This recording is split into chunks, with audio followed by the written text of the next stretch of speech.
Your brain should have killed you. Not today though, it's certainly trying, burning through 20% of everything you eat just to keep these words alive in your mind. No, I mean before. Before civilization. Before language. Before fire. By every rule of evolution, the brain you're using right now should never have developed. It's too expensive, too demanding, too hungry. 3 pounds of tissue consuming a quarter of your body's fuel. No other animal pays this price. No other animal could afford to. And yet here you are, listening, understanding. Something changed the math. Something made the impossible possible. And tonight, we're going to find out what. Picture yourself crouched at the edge of a fire, your knees pressed into cool African dust, your palms open toward the warmth. The night is vast and cold behind you, the savannah stretching endless under a spray of stars so thick they blur into milk. But here, in this small circle of orange and gold, heat radiates against your chest, your face, the soft skin of your inner arms. The fire crackles. A branch shifts, sending a cascade of sparks spiraling upward like luminous insects, like tiny suns being born and dying in the span of a breath. You watch them rise. You watch them vanish into darkness. And something in your skull, something wet and folded and impossibly hungry, drinks in the light. Right now, crouched here in the flickering dark, the organ behind your forehead is consuming 20% of everything you eat. 20% of every calorie, every morsel, every hard-won scrap of nutrition your body can gather from this unforgiving landscape. For an organ that weighs less than 3 pounds. No other animal on earth pays this price. A chimpanzee's brain takes 8%. A lion's maybe 5%. But yours, this strange, swollen, wrinkled mass of tissue, demands a quarter of your existence just to keep thinking. A figure moves across the fire from you, your mother or grandmother, or some relation the future will have no word for. Her eyes catch the light, 2 small flames reflected in darkness. She is holding something. A root, maybe. A tuber dug from the earth with sticks and patience. She places it at the edge of the coals. You have seen this before. Raw, that root would take hours to chew, and even then your stomach would cramp around the undigested fibers. But after the fire touches it, after the heat breaks down the cell walls and converts the starches into sugars, your body can actually absorb it, becomes something else entirely. Soft, sweet. A gift of calories your ancestors could never have imagined. The fire is not just keeping you warm. It is feeding your brain. If you enjoy these journeys into forgotten history, consider subscribing. It helps more than you know. Now, dim the lights if you haven't already. Let your breathing slow, and let's begin. Somewhere behind you, beyond the reach of the light, a hyena laughs. The sound is high and broken, almost like sobbing. You do not turn around. The darkness holds predators, yes, lions, leopards, creatures with teeth and hunger, but the fire holds them at bay. They fear the flames. They do not understand what you are beginning to understand. That fire changes everything. You reach for a stick, just a small one, and push it deeper into the coals. The bark catches, flares, joins the dance. You are not yet human, not in the way the future will define human, but you are no longer what you were. Something is different now. Something is growing. The fire pops, loud and sudden, and you flinch. But then you settle again, your heartbeat slowing, your breath deepening. The warmth is a blanket. The light is a wall.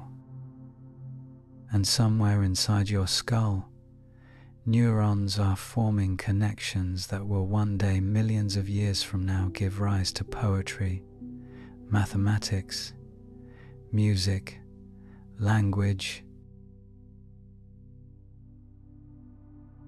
All of it begins here, in the dark, in the glow, in this impossible moment when fire taught flesh to think. The story we're exploring tonight spans nearly 2 million years, from the first controlled flames in the East African Rift Valley to the moment your ancestors spoke their first true words.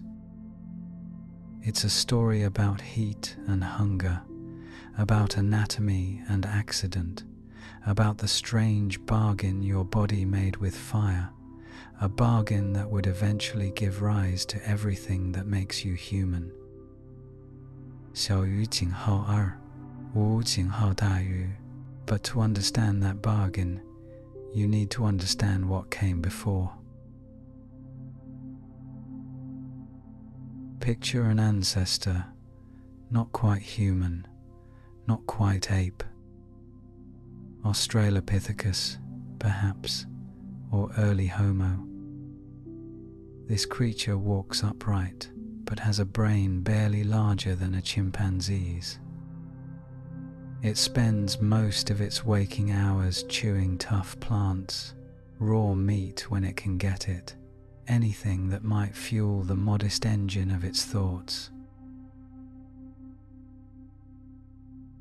Chewing takes time. Enormous amounts of time.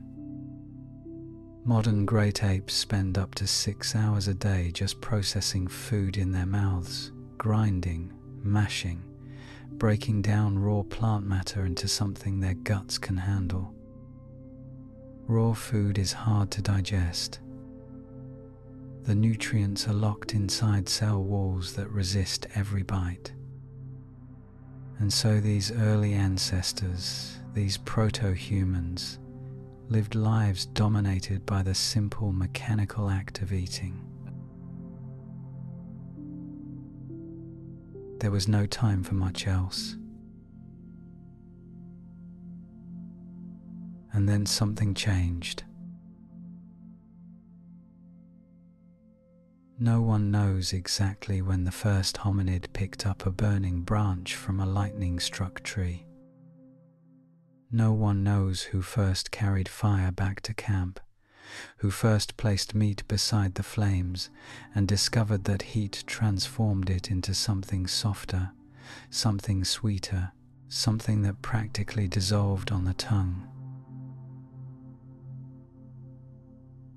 but the evidence suggests this happened somewhere between 1 and 2 million years ago. And when it did, a metabolic revolution began. Cooking does something miraculous to food. It breaks down proteins, gelatinizes starches, ruptures cell walls.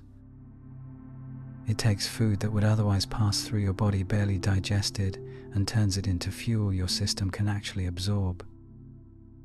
Studies show that cooked meat delivers nearly 30% more usable calories than raw meat. Cooked tubers deliver even more 50% more energy, in some cases, than the same tuber eaten raw. This was the secret. This was the key that unlocked everything.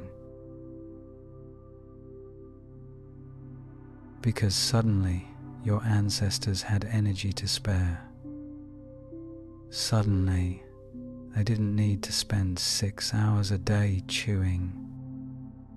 Suddenly, their guts could afford to shrink, and they did, dramatically, while something else began to grow. The brain.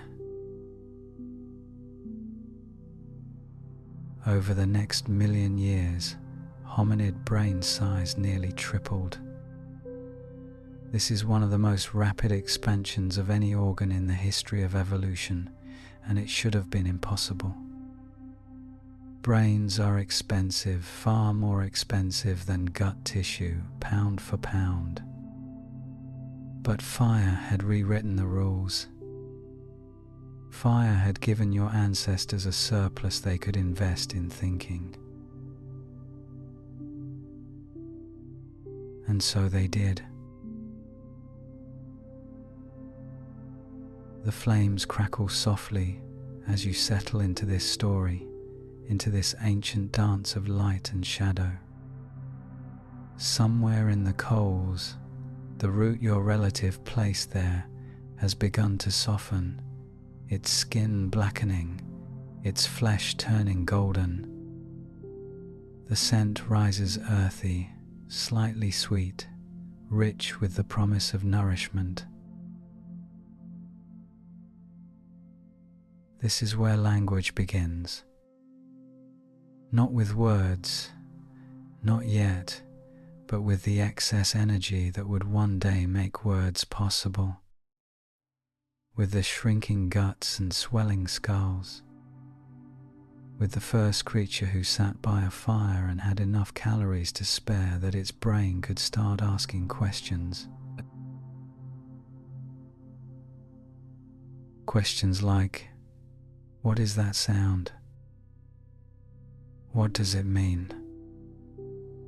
Can I make it too? The hyena laughs again in the darkness, but you barely hear it now. Your eyes are heavy with warmth. The fire holds you in its ancient embrace, just as it held your ancestors, just as it reshaped the very architecture of your mind. This is the beginning. This is the moment everything changed. And tonight, we're going to follow those flames all the way to the first word ever spoken. Let's talk about why you should not exist.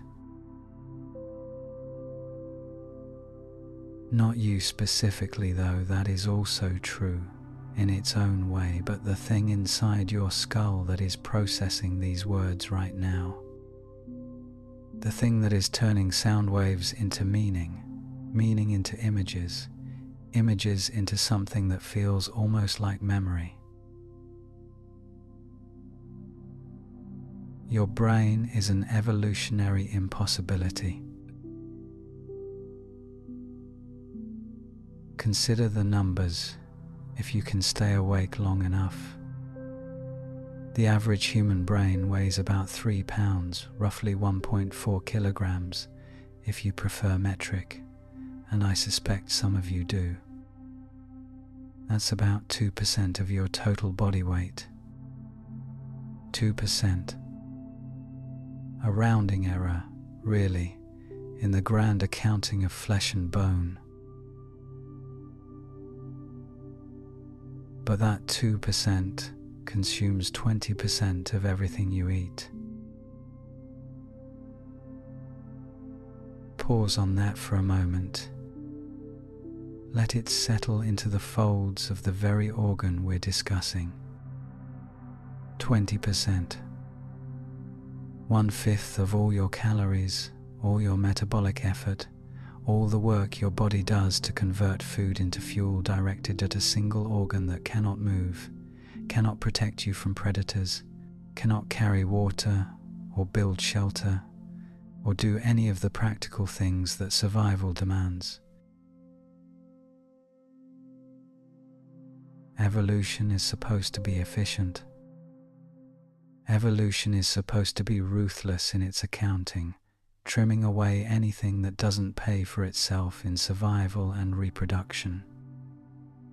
And yet here sits this enormous metabolic sinkhole, burning through resources like a furnace in winter, demanding more and more and more. Something does not add up. Compare yourself to your closest relatives, and I mean that literally, not your cousins in Cleveland, though they are also relevant in their own way. A chimpanzee's brain takes about 8 to 9% of its metabolic budget. Still expensive. By animal standards, most mammals get by on 3 to 5%, but manageable. Sustainable. A cost that can be paid by foraging and hunting in the usual ways. But somewhere between our last common ancestor with chimps and the emergence of Homo erectus, something went very, very wrong, or very, very right, depending on your perspective. Brain size began to increase, and increase, and increase. Over roughly 2 million years, hominid brain volume nearly tripled. This is one of the most rapid organ expansions in the entire history of life on Earth. Faster than the whale's lungs adapting to deep diving. Faster than the giraffe's neck reaching toward acacia leaves. Faster than almost anything that natural selection has ever produced. And every cubic centimeter of that expansion came with a price. Brain tissue is expensive to grow. Brain tissue is expensive to maintain. Brain tissue is expensive to fuel. The neurons in your prefrontal cortex, the ones doing the heavy lifting right now, if they haven't already drifted towards sleep, consume roughly 10 times more energy per gram than muscle tissue. They require a constant supply of glucose and oxygen. They cannot switch to fat burning when times get hard, the way your muscles can. They are, metabolically speaking, the most demanding cells in your entire body.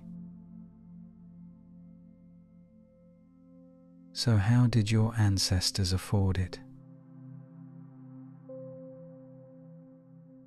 This is the paradox that haunted evolutionary biologists for decades. The expensive tissue hypothesis.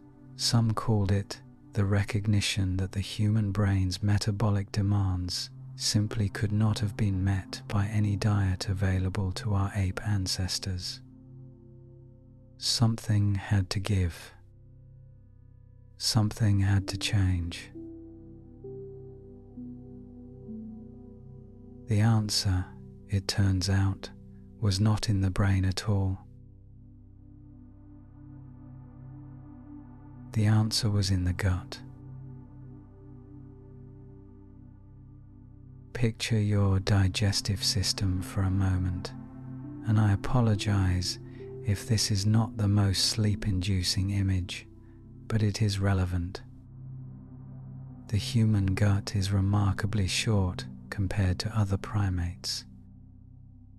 A chimpanzee's intestines, coiled and folded, measure about 4 times its body length. Yours measure only about half that ratio. This is strange. This is very strange. Because gut tissue, like brain tissue, is metabolically expensive. It takes enormous energy to maintain the cells that line your intestines, to produce the enzymes that break down food, to power the constant muscular contractions that move everything through. And here is where the math becomes interesting. Anthropologist Leslie Aiello and biologist Peter Wheeler proposed something remarkable in 1995. They noticed that the metabolic savings from having a smaller gut almost exactly matched the metabolic costs of having a larger brain. The numbers aligned with suspicious precision, as if evolution had performed a trade, swapping one expensive organ for another. But you cannot just shrink your gut. Your gut is not a luxury. Your gut is how you extract nutrients from food. Shrink it too much, and you starve not from lack of food, but from inability to digest what you eat. Unless you find a way to pre-digest your food before it ever reaches your stomach. Unless you find an external stomach, a stomach made of heat and flame, a stomach that can break down cell walls and denature proteins and convert raw material into something soft and sweet and ready for absorption. Unless you discover cooking. The fire crackles somewhere in your ancestral memory, and now perhaps you begin to see the shape of the bargain. Your ancestors traded gut for brain, but they could only make that trade because fire gave them permission. Fire became the external digestive system that freed up metabolic resources for thinking. Richard Wrangham, a primatologist at Harvard, has spent decades building this case. His research shows that cooked food delivers dramatically more usable energy than raw food. Not just a little more, dramatically more. Cooked meat provides roughly 30% more net calories than the same meat eaten raw. Cooked starches, tubers, roots, the underground storage organs of plants can deliver 50% more usable energy. 小于仅耗2，无仅耗大于, the implications are staggering. Imagine you are a proto-human, a Homo erectus perhaps, living on the African savanna roughly 1.8 million years ago. You spend your days foraging, hunting, gathering the usual primate activities. But unlike your ape cousins, you have mastered fire. You cook your meat. You roast your tubers. Suddenly, every foraging trip yields more. Every hunt provides more fuel. You can meet your metabolic needs in fewer hours with less effort. You have energy to spare. And that spare energy goes somewhere. It goes to the organ that demands the most. It goes to the brain.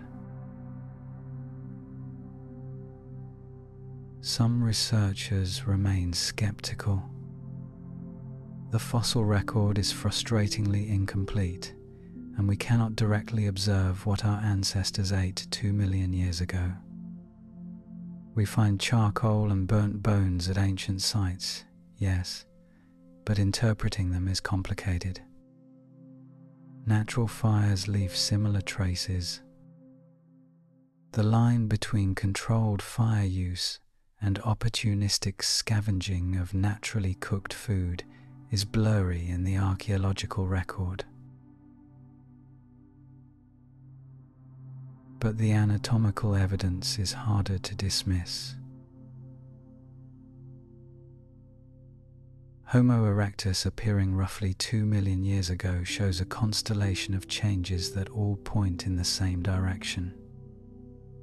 Smaller teeth, smaller jaws, a shorter digestive tract inferred from the narrower rib cage and smaller gut cavity, and a brain that, while smaller than ours, was already significantly larger than any previous hominid. These are not random variations. These are adaptations to a cooked diet. You do not need massive molars if your food is already soft. You do not need powerful jaw muscles if you are not spending hours each day grinding raw plants into digestible paste. You do not need a large gut if your food arrives pre-processed, its nutrients already available for absorption. And so the brain grew. There is something almost miraculous in this, or perhaps miraculous is the wrong word. Something elegant, certainly. Something that speaks to the strange feedback loops that evolution sometimes stumbles upon. Fire allowed better nutrition, which allowed bigger brains, which allowed better fire management, which allowed better nutrition, which allowed bigger brains. Around and around, spiraling upward through time, carrying your ancestors from the savannah to the moon. But we are getting ahead of ourselves. For now, just hold this thought as you drift deeper into the story. Your brain exists because of fire. Not metaphorically, not poetically, but literally. The neurons processing these words are burning fuel that your ancestors could only access because flames transformed their food. You are, in a very real sense, a creature of fire. And fire, as we shall see, had more gifts to give. The night deepens around you, and somewhere in the distance, an owl calls, or perhaps it is a memory of an owl, a ghost of sound from some ancestral evening when your great-great-grandmother to the 100th power sat beside flames just like these, her impossible brain beginning to wonder, for the first time, what that sound might mean. Place your hand on your stomach for a moment. Go ahead, if you're not too drowsy, just rest your palm there against the soft curve below your ribs. Feel the warmth of your own body, the gentle rise and fall of your breathing. What you're touching is one of the most underappreciated organs in human evolution, a tube of muscle and membrane that tells a story as profound as any brain scan or fossil skull. Your gut is too small compared to what it should be, anyway. Compared to what a primate your size would normally carry around. Compared to what your ancestors had before fire came along and changed everything. We think of evolution as adding things: bigger brains, opposable thumbs, the ability to worry about tax season. But sometimes evolution subtracts. Sometimes the most important adaptations are the things we lost, the organs that shrank, the capacities we traded away for something better. Your gut is a monument to subtraction. A gorilla, to pick a close relative, has a digestive system that dominates its body plan. Massive intestines, enormous fermentation chambers, a belly that bulges with the equipment needed to break down tough plant matter. A gorilla's gut can constitute up to 25% of its body weight. It needs that gut because gorillas eat raw vegetation, and raw vegetation is hard work. The cellulose in plant cell walls resist digestion. The proteins in raw meat are tightly wound and difficult to absorb. Extracting nutrition from unprocessed food requires either enormous digestive machinery or enormous amounts of time, preferably both. This is why chimpanzees spend 5 to 6 hours every day chewing. Not eating in the sense we understand it, not sitting down to a meal and enjoying it, but mechanically processing food, grinding and mashing and breaking down raw material into something their bodies can use. 6 hours every single day. If you spent 6 hours a day chewing, you would have no time left for much of anything else. No time to explore. No time to make tools. No time to sit around the fire and wonder about the stars. Your life would be dominated by the mechanical act of survival, leaving no room for the kinds of activities that make us human. And this is where cooking performs its quiet miracle. Heat does to food what hours of chewing cannot. It denatures proteins, unfolding the complex molecular structures into simpler chains that digestive enzymes can easily attack. It gelatinizes starches, converting them from resistant granules into absorbable sugars. It ruptures cell walls, releasing the nutrients locked inside. In effect, cooking begins digestion outside the body. Fire becomes an external stomach, doing the work that would otherwise require miles of intestine and hours of labor. And so the gut could shrink. This is not speculation. We can see it in the fossil record if we know where to look. The rib cages of early hominids, Australopithecus, and the earliest Homo species flare outward at the bottom, creating a large abdominal cavity for the substantial gut they needed to process raw food. But as we trace the line toward Homo erectus and beyond, the rib cage changes shape. It narrows at the bottom. The belly shrinks. Something was happening to the digestive system, and the only explanation that makes anatomical sense is a shift to cooked food.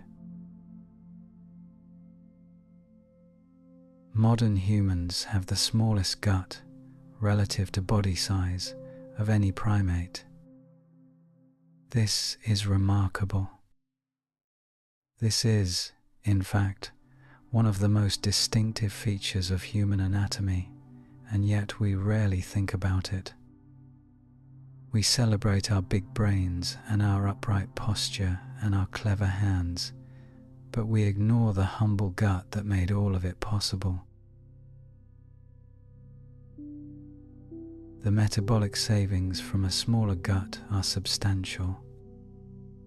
Gut tissue is expensive, almost as expensive as brain tissue per gram. Every inch of intestine you don't have to maintain is energy you can spend elsewhere. Every enzyme you don't have to produce is fuel you can direct to other purposes.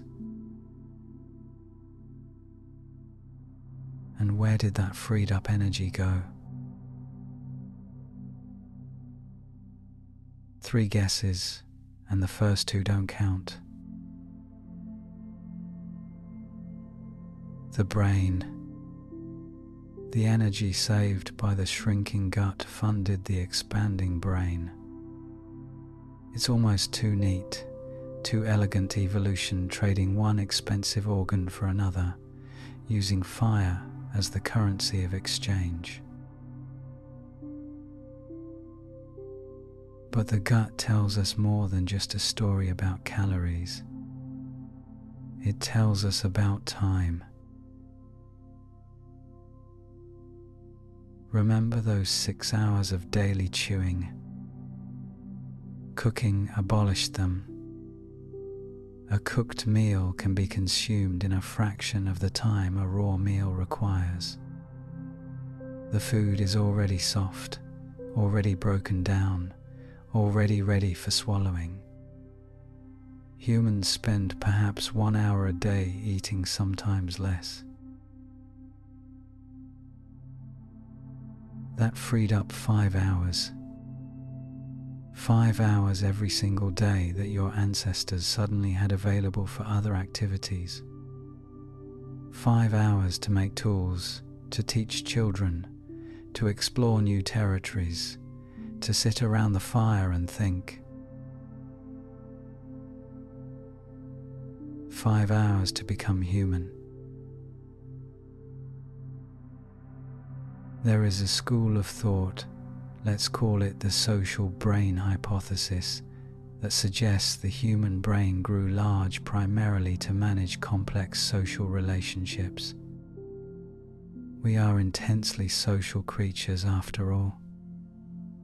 We live in groups larger than almost any other primate. We form alliances and rivalries.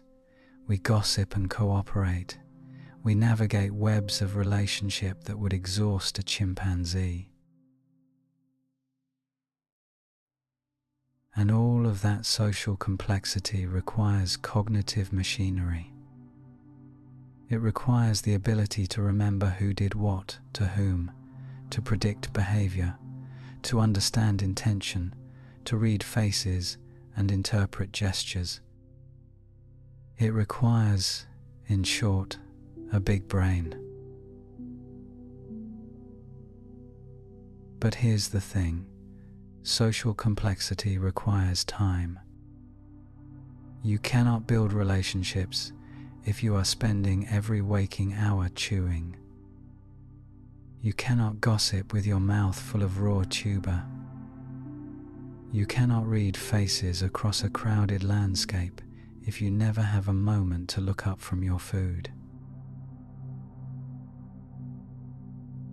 Cooking gave our ancestors the gift of time, and time gave them the opportunity for sociality. The fire crackles in the darkness, and around it your ancestors gather. Not chewing, not processing, not mechanically laboring to extract nutrition from resistant food, but sitting, resting, looking at each other across the flames. This is something new. This is something no primate has ever done before. There are perhaps a dozen of you gathered here, maybe more, maybe fewer, the numbers shifting as individuals drift in and out of the firelight. You have eaten. The cooked root sits warm in your belly, its nutrients already flowing into your blood, feeding the hungry organ behind your eyes. And now there is nothing to do but wait for sleep. Wait and watch the flames. Wait and listen to the sounds of the night. Wait and notice, perhaps for the first time in the history of life on Earth, the expressions on the faces around you.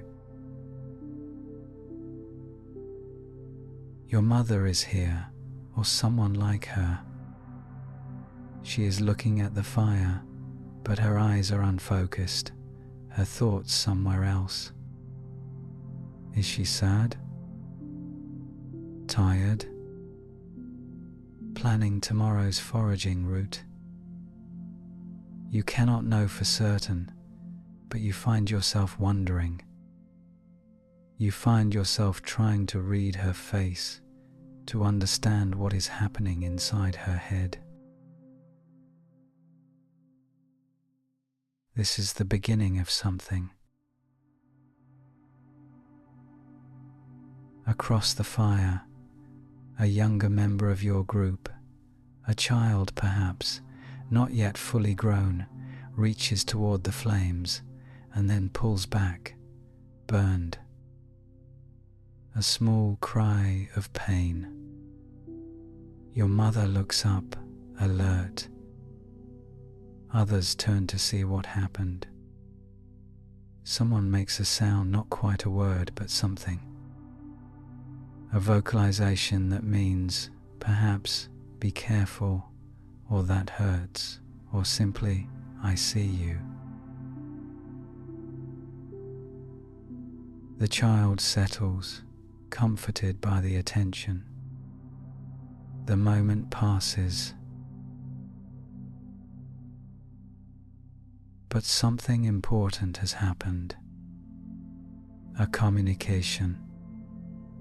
An exchange. A tiny thread of connection woven between minds, using sound as its medium.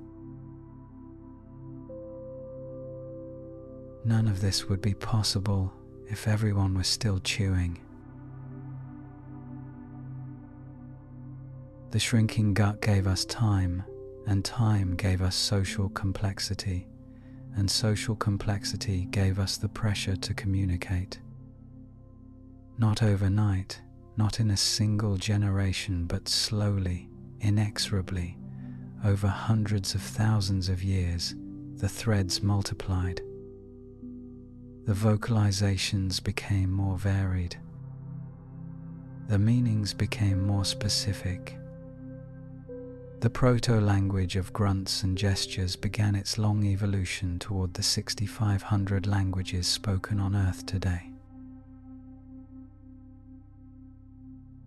All because fire let your ancestors stop chewing and start thinking.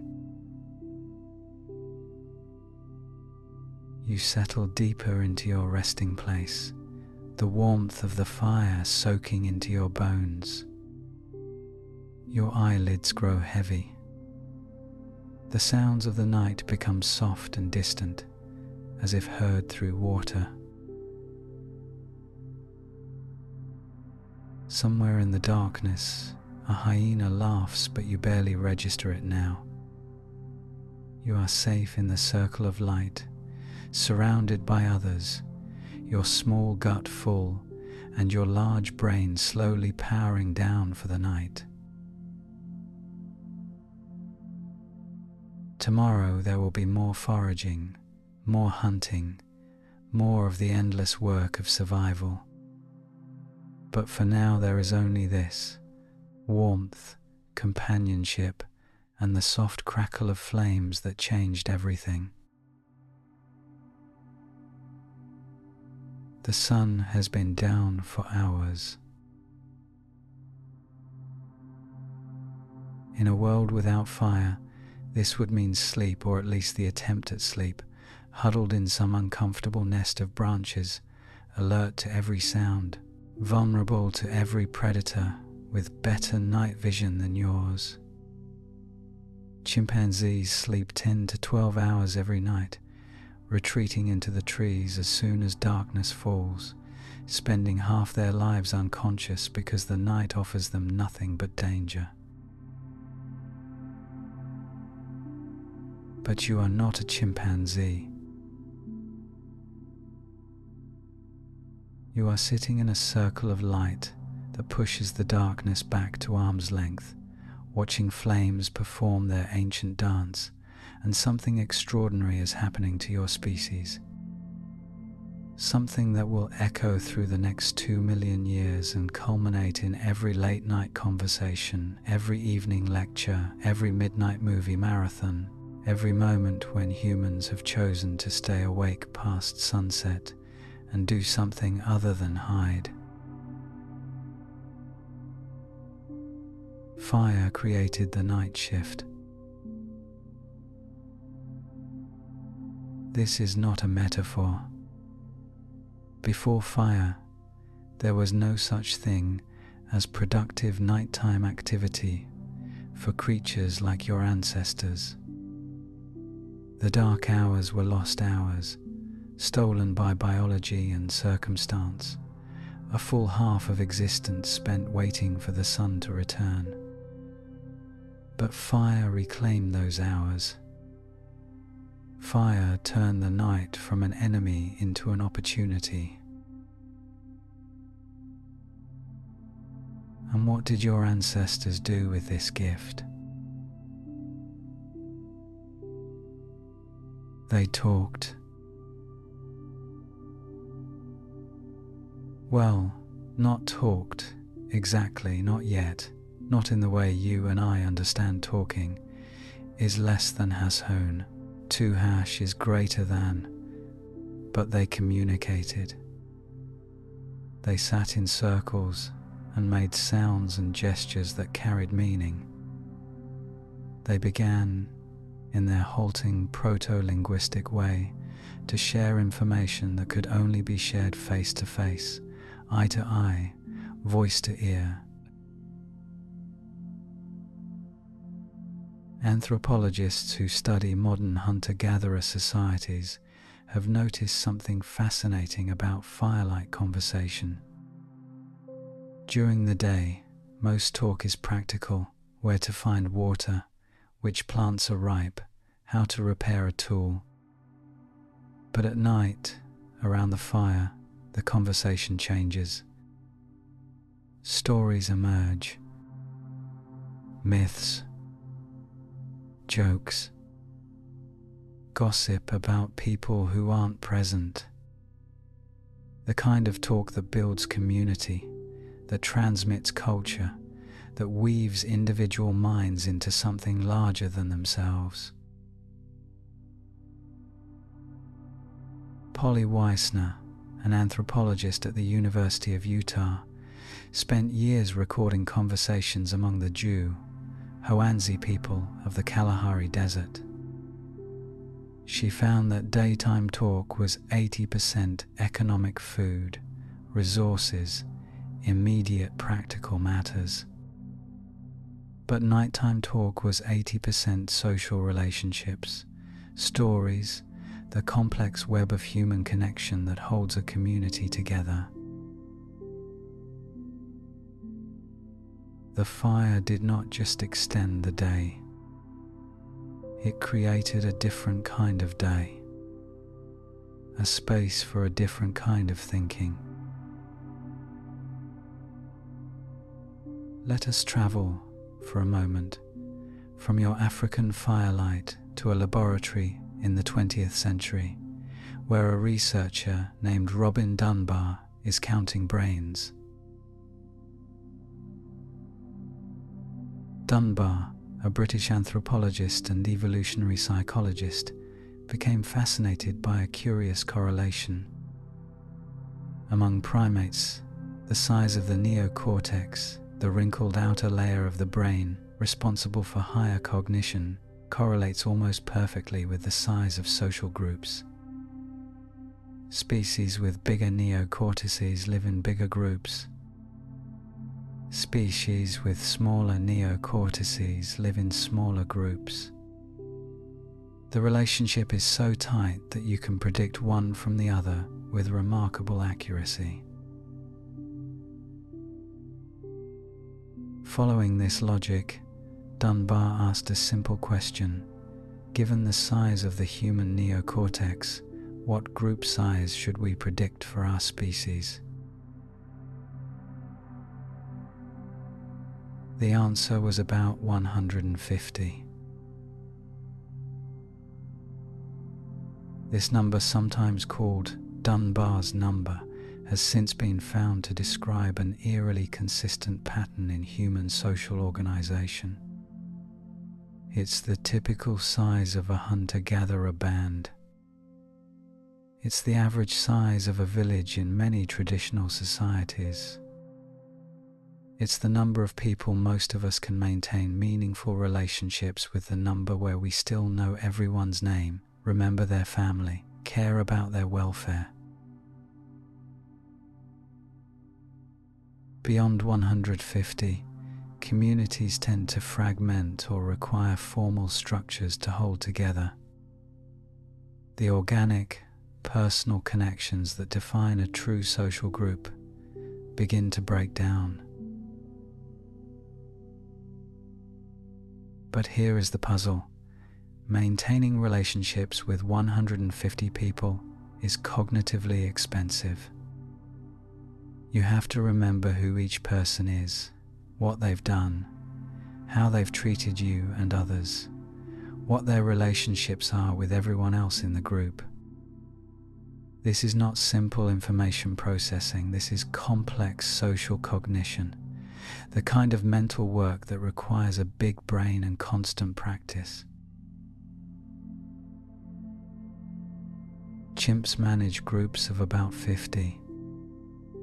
They maintain their social bonds through grooming physical contact, picking through each other's fur, removing parasites, and building trust one touch at a time.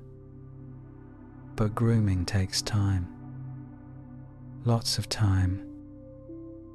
A chimp might spend 20% of its waking hours grooming and being groomed. If your ancestors had relied on grooming alone to maintain their growing social networks, they would have run out of hours in the day. There simply isn't enough time to physically touch 150 individuals with the frequency needed to maintain social bonds. Something else had to emerge, some more efficient way to connect, to build trust, to maintain relationships across the expanding web of a human community. That something was language. Or, rather, the precursors to language, the grunts and calls and meaningful gestures that would eventually evolve into the complex symbol systems we use today. Sound travels faster than touch. You can groom multiple individuals simultaneously with your voice, speaking to a group gathered around the fire, maintaining connections with everyone in earshot at once. Language, Dunbar argued, is grooming at a distance. It is the technology that allowed human social groups to expand beyond the limits imposed by physical contact. And fire, with its gift of night hours and its natural tendency to draw people into circles, created the perfect environment for this verbal grooming to flourish. Return now to your firelit circle in the African night. The darkness presses in from all sides, but here in the light there is warmth and safety and the soft sounds of your group settling in for the evening. Someone is tending the fire, adding small branches to keep the flames alive. Someone else is working a stone tool, the rhythmic chip chip chip, providing a kind of background music. Children are playing or trying to, before sleep takes them, and adults are watching, talking, existing together in this pocket of illumination. Look at your neighbor's face in the firelight. Notice how the flames create shadows that move across her features, how the warm orange glow softens everything, how the flickering light makes faces seem to dance even when they are still. This lighting is important. This lighting matters more than you might think. Human faces are exquisitely expressive. We have more facial muscles than any other primate, and we use them constantly to signal emotion, intention, and meaning. A raised eyebrow, a slight smile, a tightening around the eyes, these tiny movements carry enormous social information. We are evolved to read faces, to extract meaning from the slightest twitch of a lip or crinkle of a brow. But reading faces requires light. In the darkness before fire, your ancestors could not see each other's expressions once the sun set. They could hear each other, yes, could make sounds that carried through the night, but they were missing half the information, half the bandwidth of communication. Voices without faces, sound without sight. Fire changed that. Fire created a space where faces were visible even in the depths of the night, where the full spectrum of human expression could be deployed and observed, where communication could be as rich and nuanced as it was during the day. And there was something else, something about the particular quality of firelight that may have shaped the evolution of human communication. Firelight is directional. It comes from a central source and radiates outward.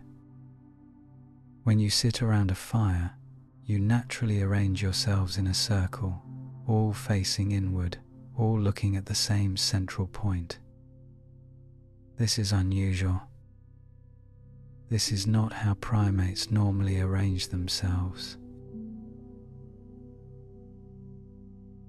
Chimps don't form circles. They cluster. Yes, they gather in groups, but without the organizing principle of a central focus. Their attention is scattered, distributed across the environment, each individual alert to different stimuli. But around a fire, attention converges. Everyone is looking at more or less the same thing, the flames at the center and the faces across the circle. This creates something psychologists call joint attention, the shared focus of multiple minds on a common point of interest. Joint attention is one of the cognitive foundations of language. Before you can communicate about something, you need to establish that you are both paying attention to the same thing. Before you can share meaning, you need to share focus. The firelit circle, with its natural tendency to orient everyone toward the center, created the perfect training ground for this fundamental skill. The night deepens around you, and you watch the faces across the flames. Your mother is telling something, not quite a story, not yet, but something that functions like a story. She is making sounds and gestures that describe an event from earlier in the day, a close call with a predator, a moment of danger survived. You cannot understand all the details, not in the way a modern listener would understand, but you grasp the emotional shape of the narrative. Fear, then cleverness, then relief. Others are listening, their eyes on her face, their attention captured. When she reaches the moment of danger, several of them lean forward.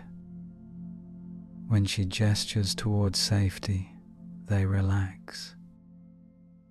They are following the story, such as it is riding its emotional arc, sharing in its tensions and resolutions. This is narrative. This is, perhaps, the first narrative, or one of the first, emerging here in the firelight as naturally as breath.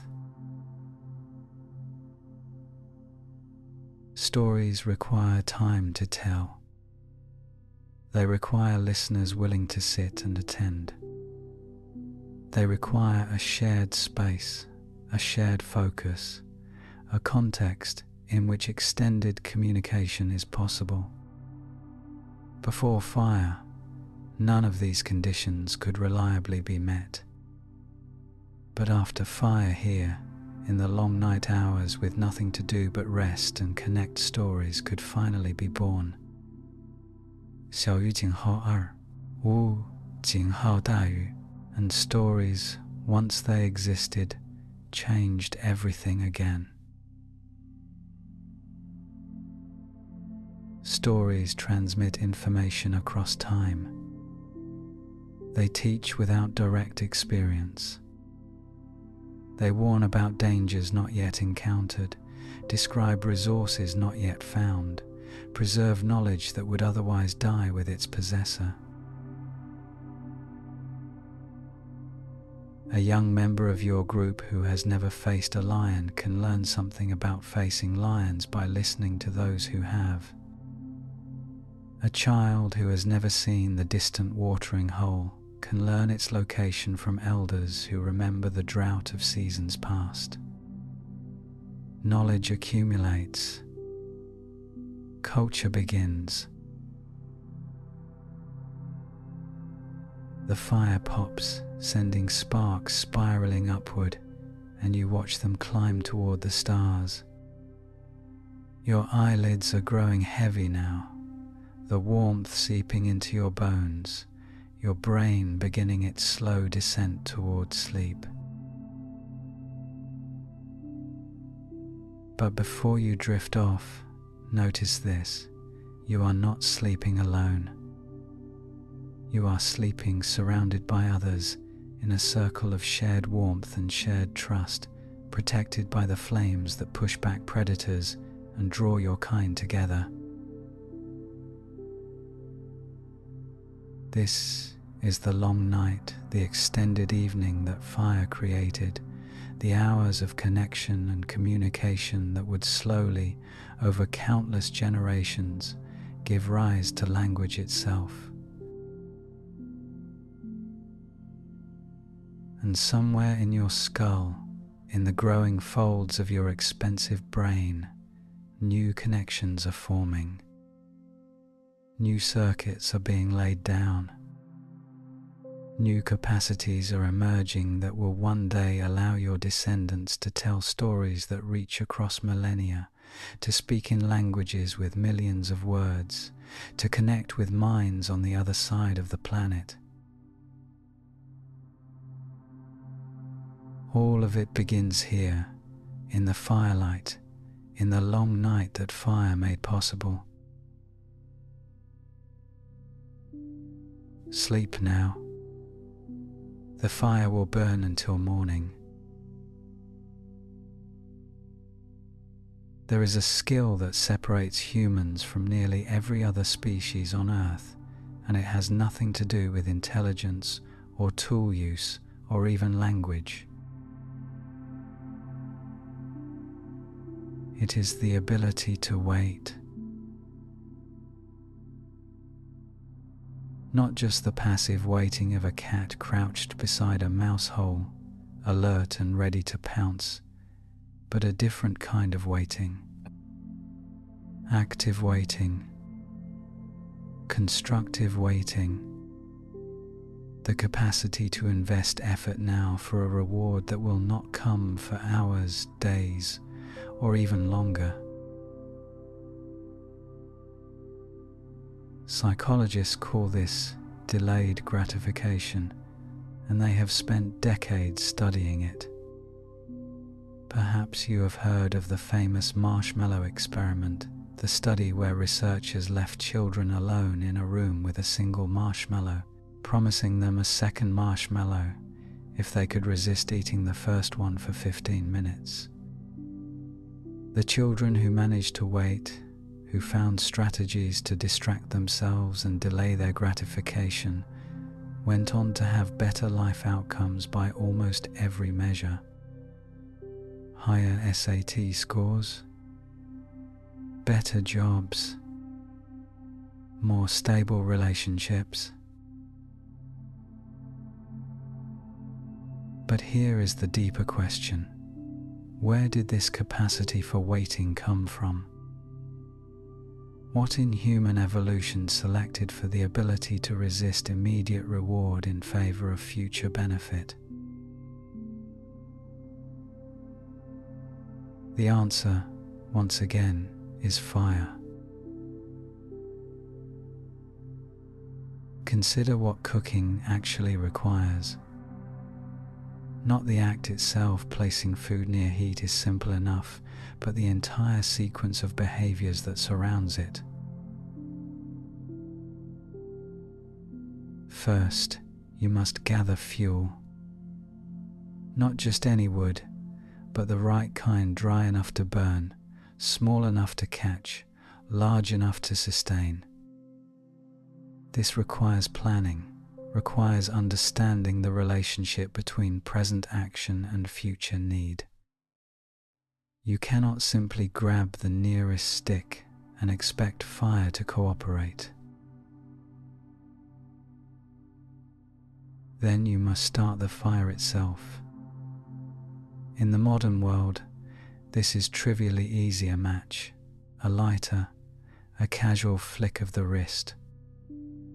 But for your ancestors, starting fire was work. Serious work. The friction of a fire drill, the careful positioning of tinder, the patient coaxing of smoke into flame. This could take minutes or even hours, depending on conditions. And then, once the fire is burning, you must wait. Raw meat can be eaten immediately, torn from the bone and swallowed, calories entering the bloodstream within minutes. But cooked meat requires patience. You must place the food near the heat, watch it transform, resist the urge to grab it too soon. You must understand, and this is crucial, that the food will be better if you wait. More nutritious, easier to digest, worth the investment of time. This is delayed gratification in its purest form. This is the cognitive skill that separates humans from animals who cannot cook, who cannot plan, who cannot invest in a future they cannot see. Some researchers have proposed that fire didn't just require these cognitive skills, it actually trained them into existence. Generation after generation, the hominids who could wait, who could plan, who could resist the impulse to eat raw food and instead invest in cooking, were the ones who got more calories. More calories meant bigger brains, which meant better planning, which meant more effective cooking, which meant more calories. The feedback loop again, spiraling upward through time. Let us sit with this for a moment. Sit with it as you might sit beside a fire, watching tubers slowly transform from hard and fibrous to soft and sweet. In your ancestral camp, the night has grown late. The fire has burned down to a bed of coals, orange and white, radiating heat without the leaping flames of earlier hours. This is the perfect cooking heat, actually sustained and even, without the sudden flares that might char the outside while leaving the inside raw. Someone has placed a tuber at the edge of the coals. You can see it there, its skin beginning to blacken, steam rising from cracks in its surface. The smell is extraordinary, earthy and rich and promising. Your stomach growls. Your mouth waters. Every fiber of your being wants to reach out and grab that tuber, to bite into it, to fill the emptiness inside you. But you wait. You have learned from experience, from watching others, from some accumulating cultural wisdom that passes through your group, that the tuber will be better if you wait. Sweeter, softer, easier on your stomach, worth the agony of delayed gratification. This is not easy. This is, in fact, one of the hardest things any animal has ever done to resist an immediate food source in favor of a theoretical future benefit. Other primates cannot do this. Other primates will always take the food that is available now, because their brains cannot reliably model a future where different food might be better. But you can. Your impossible brain, fed by fire and freed by cooking, has developed the capacity to imagine futures that do not yet exist. To hold in mind a goal that is not present, not visible, not tangible, only possible. And to orient your behavior toward that invisible goal, resisting the pull of the present in service of what might be. This is remarkable. This is, if you stop to think about it, one of the most extraordinary cognitive achievements in the history of life on Earth. And it has everything to do with language. Consider what language requires. Not just the physical apparatus, the throat and tongue and lips that shape sound, but the cognitive machinery underneath. To speak is to intend meaning.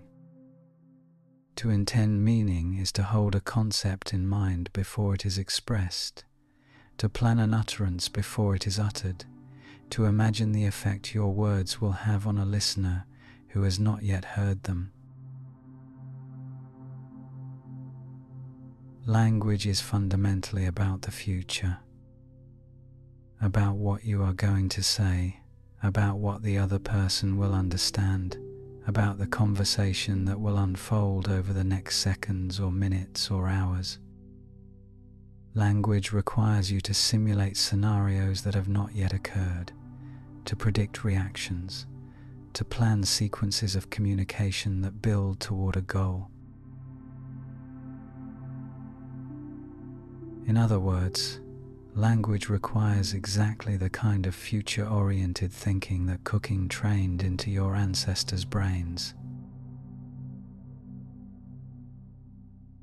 Let us travel forward in time, just a little forward, to a laboratory in Leipzig, Germany, where a researcher named Michael Tomasello has spent his career comparing human and ape cognition. Tomasello and his colleagues have discovered something fascinating about the difference between human children and chimpanzees. Both are excellent at certain cognitive tasks, both can solve puzzles, use tools, navigate social situations. But human children excel in one particular domain that chimps consistently fail at. They can cooperate toward shared goals that require planning and patience.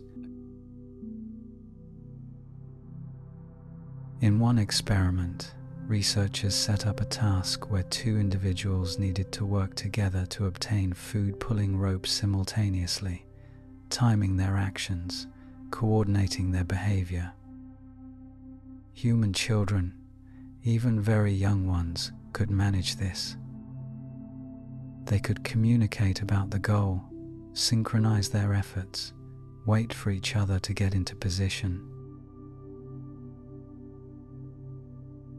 Chimpanzees struggled, not because they lacked intelligence, but because they lacked patience. They would grab for the food too soon, pull before their partner was ready, prioritize immediate action over coordinated planning. The researchers called this shared intentionality, the ability to hold a joint goal in mind and work together toward it over time. It is one of the cognitive foundations of human cooperation, and it depends entirely on the capacity for delayed gratification, for patience, for waiting. And it depends on something else too, the ability to communicate about what you are going to do before you do it. Return to your ancestral fire, where the tuber is finally ready. The cook, let us call her that, though the concept of cook as a role is still far in the future, reaches into the coals with a stick and rolls the blackened root toward the edge. It is still too hot to touch. More waiting. But now something interesting happens. The cook looks around at the group, at the hungry faces gathered in the firelight. She makes a sound, a vocalization that is not quite a word, but carries meaning nonetheless. Something like wait, or soon, or this is for us. The others understand. They settle back. They wait. This is language in embryo, not the complex grammars and vocabularies of modern speech, but the root of it, the seed. A communication about future action, an expression of intention, a coordination of behavior around a goal that has not yet been achieved. Without fire, this moment could never have existed. Without the need to wait, there would be no reason to communicate about waiting. Without the extended time that cooking requires, There would be no evolutionary pressure to develop the cognitive machinery for planning and patience and future-oriented thought. Fire trained the waiting brain, and the waiting brain gave birth to language. The tuber has cooled enough to handle now. The cook picks it up, brushes off the ash, breaks it open. Steam rises in the firelight, carrying that rich, earthy smell. She divides it not equally, perhaps, but fairly, giving portions to those who helped gather fuel, to the children who need the calories, to the elder who cannot forage as well as she once did. This sharing is another form of delayed gratification. The cook could eat the entire tuber herself, nothing is stopping her but her own restraint. But she has learned, over many seasons and many shared meals, that sharing today means being shared with tomorrow. That relationships built through generosity pay dividends in future cooperation. That the group is stronger when everyone eats. This too requires future-oriented thinking. This too requires the cognitive machinery that fire and cooking trained into existence. You accept your portion of the tuber, feel its warmth in your hands, bring it to your mouth. The flesh is soft and sweet, the starch is converted to sugars by the long, slow heat of the coals. It is better than raw tuber could ever be. It is worth the wait. And as you eat, something in your brain is learning, reinforcing the circuits that make patience possible, strengthening the connections that allow you to imagine futures, to plan actions, to hold goals in mind across the gap between intention and execution. You do not know it, cannot know it, but the neurons firing in your skull right now will one day give rise to architecture and agriculture, to music and mathematics, to every human achievement that requires the ability to work toward a goal that is not yet real. All because your ancestors learned to wait for dinner. The fire burns low. The meal is finished. Sleep is coming, heavy and warm, pulling at your eyelids, softening the edges of the firelit world. Tomorrow there will be more waiting, more fuel to gather, more fires to tend, more food to cook. But for now, you have earned your rest. You have practiced, one more time, the uniquely human skill of delayed gratification. And somewhere in your skull, in the folds of your impossible brain, the circuits that will one day enable language are growing stronger. Fire has a sequence. If you have ever built a fire, truly built one, from scratch, without matches or lighters, you know this. There is an order to the operations that cannot be violated.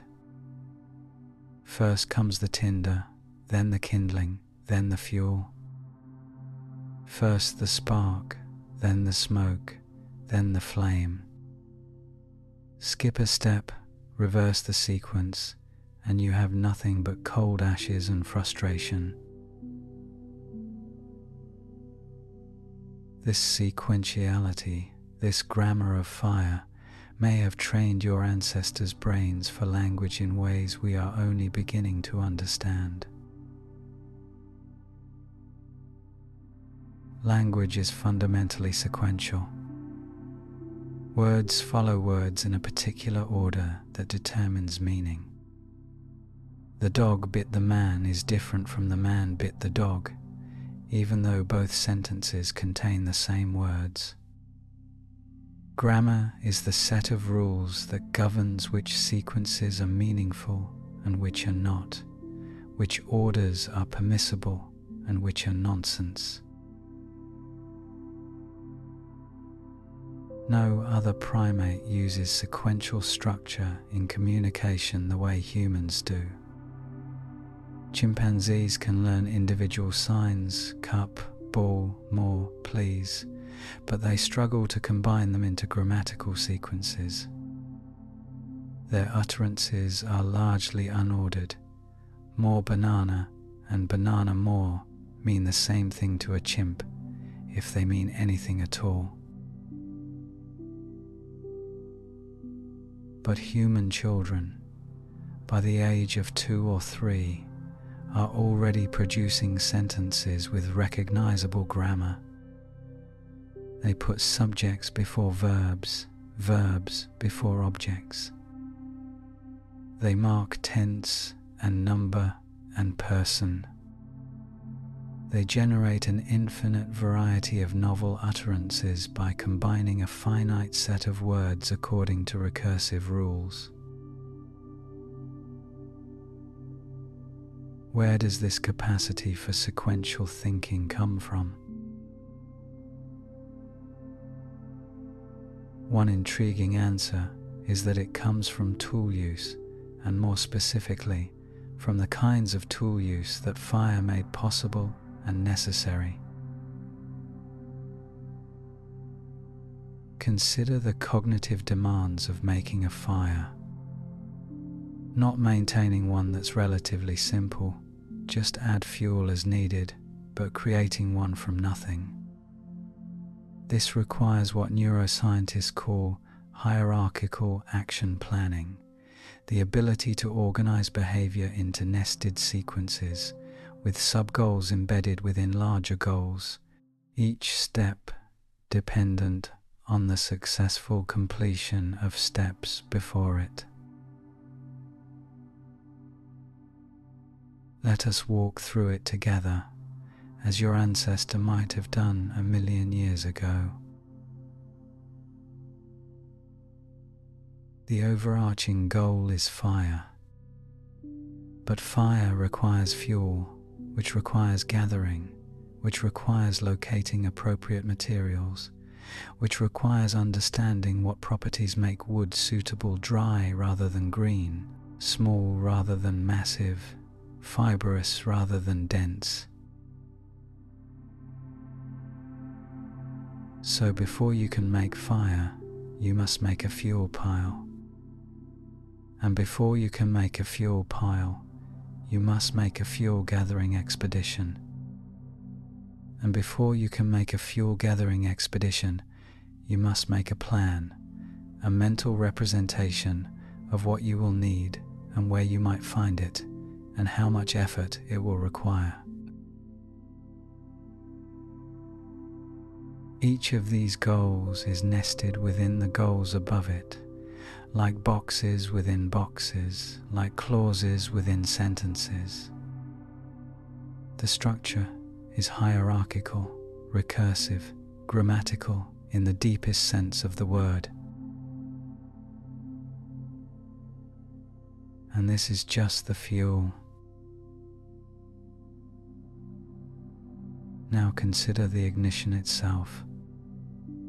If you are using a fire drill, the most common method among traditional peoples, you must prepare a baseboard with a small depression, prepare a spindle of the right diameter and hardness, prepare a notch in the baseboard to catch the ember, prepare a bundle of tinder fine enough to catch from that ember, prepare kindling ready to receive the tinder flame. Then comes the physical act, the spinning of the spindle in your palms, the downward pressure, the friction generating heat, generating smoke, generating ember. But the ember is not fire, the ember is only potential, a tiny coal no bigger than a grain of rice that will die in seconds if you do not immediately transfer it to the tinder. Blow gently, but not too gently. Coax the smoke into flame. Transfer the flame to the kindling. Build the kindling into a sustainable blaze.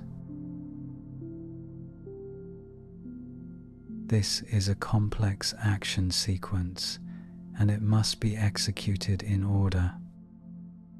Each step depends on the steps before. Each step enables the steps after. Get the sequence wrong, and you have nothing. Archaeologist Dietrich Stout and neuroscientist Thierry Chaminade have used brain imaging to study what happens in human minds during complex toolmaking. They found that the same brain regions activate during stone tool production and during language processing, particularly Broca's area, a region in the left frontal lobe long known to be crucial for grammar and syntax. This is not a coincidence. This is not two unrelated functions happening to share the same neural real estate. This is evidence that sequential action and sequential language may share a common cognitive foundation, that the brain circuits that evolved to enable complex tool use were later co-opted for linguistic grammar. And fire, with its strict sequences and hierarchical demands, would have been among the most cognitively challenging tools your ancestors ever learned to make. Let us return to your firelit circle, where the flames are burning steady, and someone, let us call him the firekeeper, is adding fuel with practiced precision. Watch his hands. Watch how he selects each piece of wood, evaluating its size and dryness before committing it to the flames. Watch how he places the fuel not randomly, not carelessly, but with attention to airflow and heat distribution. Watch how he sequences his additions, building the fire in stages, maintaining its structure as it grows. This is grammar. Not verbal grammar, not yet, but the deep structure of sequential thought that verbal grammar would eventually inherit. Subject, verb, object. Gather, prepare, ignite. The same underlying logic expressed in different domains. There is another aspect of fire's grammar that deserves attention, its temporal structure. Fire unfolds in time. It has phases: ignition, growth, maintenance, decline, extinction. Each phase has different properties, different demands, different opportunities. To manage fire successfully, you must understand where you are in its temporal arc and anticipate what comes next. This is remarkably similar to the temporal structure of language. A sentence unfolds in time, each word creating expectations about what will follow, each phrase building toward resolution. Listeners track the developing meaning, holding earlier elements in memory while integrating new ones, anticipating conclusions before they arrive. Language researchers call this predictive processing, the brain's constant generation of expectations about what will come next, based on what has come before. It is one of the fundamental mechanisms that makes language comprehension possible. And it may have evolved, at least in part, from the need to predict the behavior of fire. Your ancestor watches the flames with an expert's eye. He knows without words, without explicit calculation, that the fire has reached a critical phase. The large log at the center has caught, its bark blackening and curling, its interior beginning to glow. In a few minutes, it will need support, additional fuel, placed just so to keep the blaze from collapsing into itself. He is predicting the fire's future. He is modeling its trajectory and planning his interventions accordingly. He is exercising exactly the kind of predictive cognition that language would later require. But there is more. Fire is not a solitary activity. In your ancestral group, fire management is a shared responsibility. Different individuals contribute different skills. Some are better at gathering fuel, some at tending flames, some at cooking food over the coals. Coordination is necessary. Communication is necessary. And the kind of communication that fire management requires is precisely the kind that would push proto-language toward true language.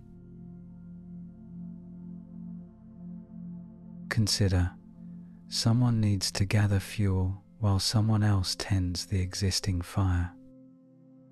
How do you coordinate this? A simple gesture might suffice, pointing to the fire, pointing to yourself, indicating, "I will stay here." But what if you need to communicate something more complex? What if you need to say, "Gather the dry wood from the eastern slope, but avoid the green branches near the stream"? This requires sequential communication. This requires something like grammar, a way to string together symbols in an order that conveys complex meaning. This requires exactly the kind of linguistic structure that distinguishes human communication from the calls and gestures of other primates. The fire crackles and pops, sending a spray of sparks into the darkness. Somewhere in the night, a bird calls a sharp ascending note, followed by a descending trill. Your brain processes the sound automatically, recognizing its pattern, categorizing its meaning. Not a predator, not a threat, just the night sounds that have accompanied your species for millions of years. But your processing of that bird call is different from the processing your ancestors did 100,000 generations ago. Your brain is wired for sequence now, for pattern, for the kind of temporal structure that fire taught and language inherited. You cannot help but pass the world into ordered events, grammar-like structures, nested hierarchies of meaning. This is the legacy of fire's grammar, the deep cognitive architecture that flames helped build in your ancestors' brains, the foundation upon which all of human language eventually rose. The firekeeper adds another log, and you watch the flames embrace it. First the bark catches, then the exposed wood beneath, then the deeper interior. Sequence, structure, grammar. Your eyelids grow heavy. The warmth soaks into your bones. The ordered dance of the flames is hypnotic, soothing, sleep-inducing. Rest now. Let the fire teach your brain its ancient lessons while you dream. Tomorrow, when you wake, you will use those lessons without knowing their source, organizing your actions into sequences, your communications into grammar, your thoughts into the ordered structures that make human cognition possible.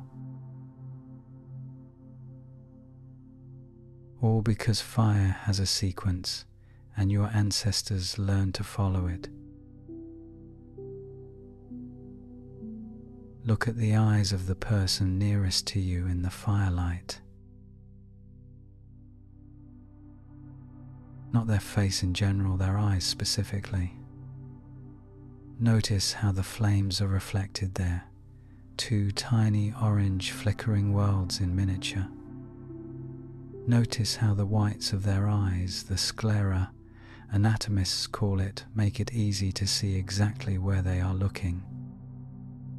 Notice how, when your gazes meet, something shifts, something electric, something meaningful, something that communicates without words. Human eyes are strange. They are, in fact, among the strangest eyes in the animal kingdom, and their strangeness has everything to do with language. Most primates have dark sclera. The white part of your eye is, in a chimpanzee or gorilla, nearly as dark as the iris. This makes it difficult to tell where a chimp is looking unless you can see the orientation of its entire head. The dark eye conceals the direction of gaze, hides intention, protects the animal from revealing what it is thinking about. But human eyes are different. Human sclera is bright white, creating a stark contrast with the darker iris that makes gaze direction immediately visible. You can tell where a human is looking from across a room, from across a firelit circle, from remarkable distances in good light. Why would evolution have done this? Why would natural selection have stripped away the camouflage of dark eyes and exposed human intentions so nakedly?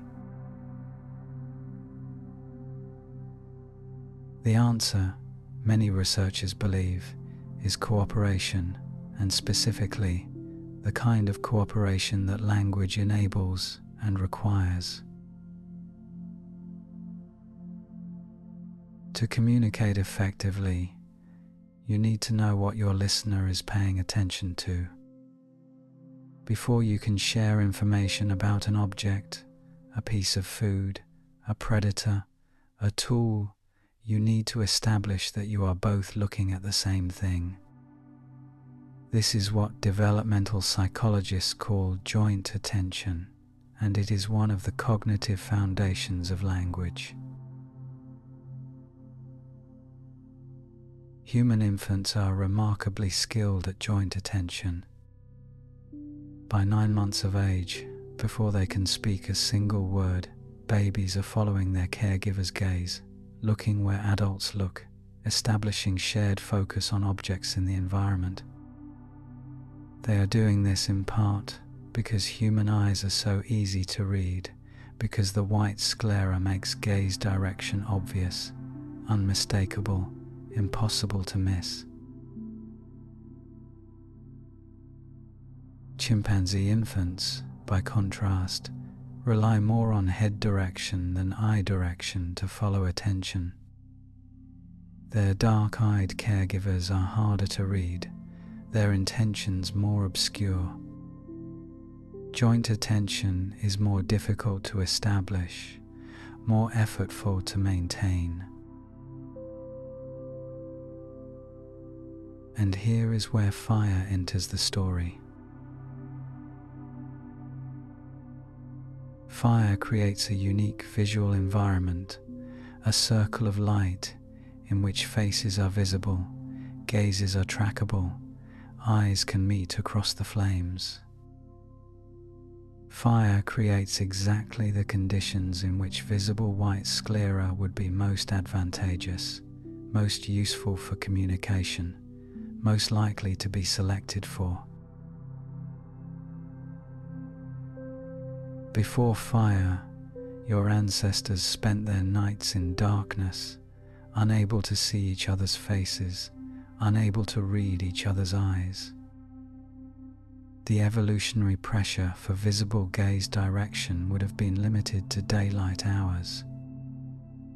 But after fire, after the invention of a technology that made social interaction possible even in the dark, the selection pressure doubled.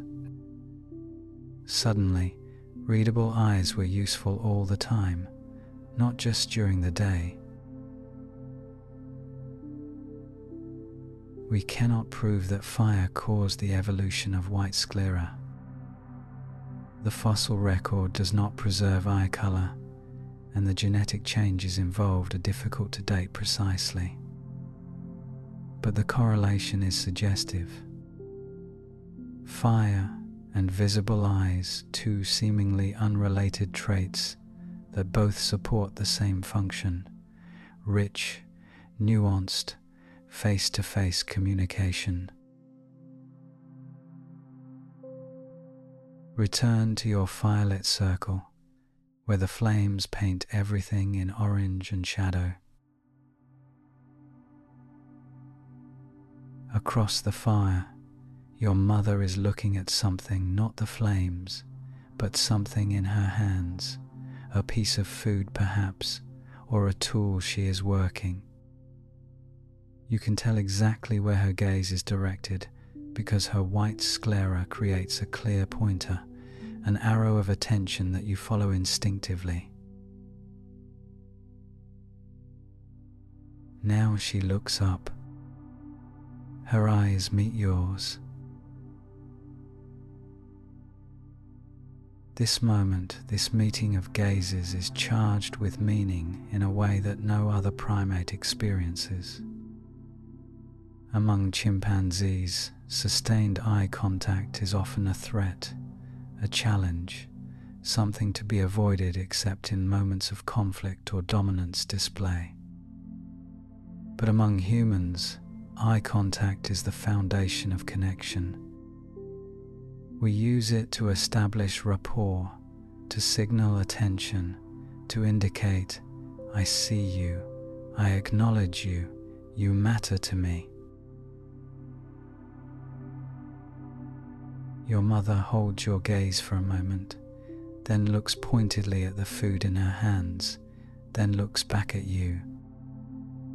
A simple sequence of glances, but it communicates a world of meaning. This is for you, it says, without words. I am thinking about you. Come and receive. This is proto-language.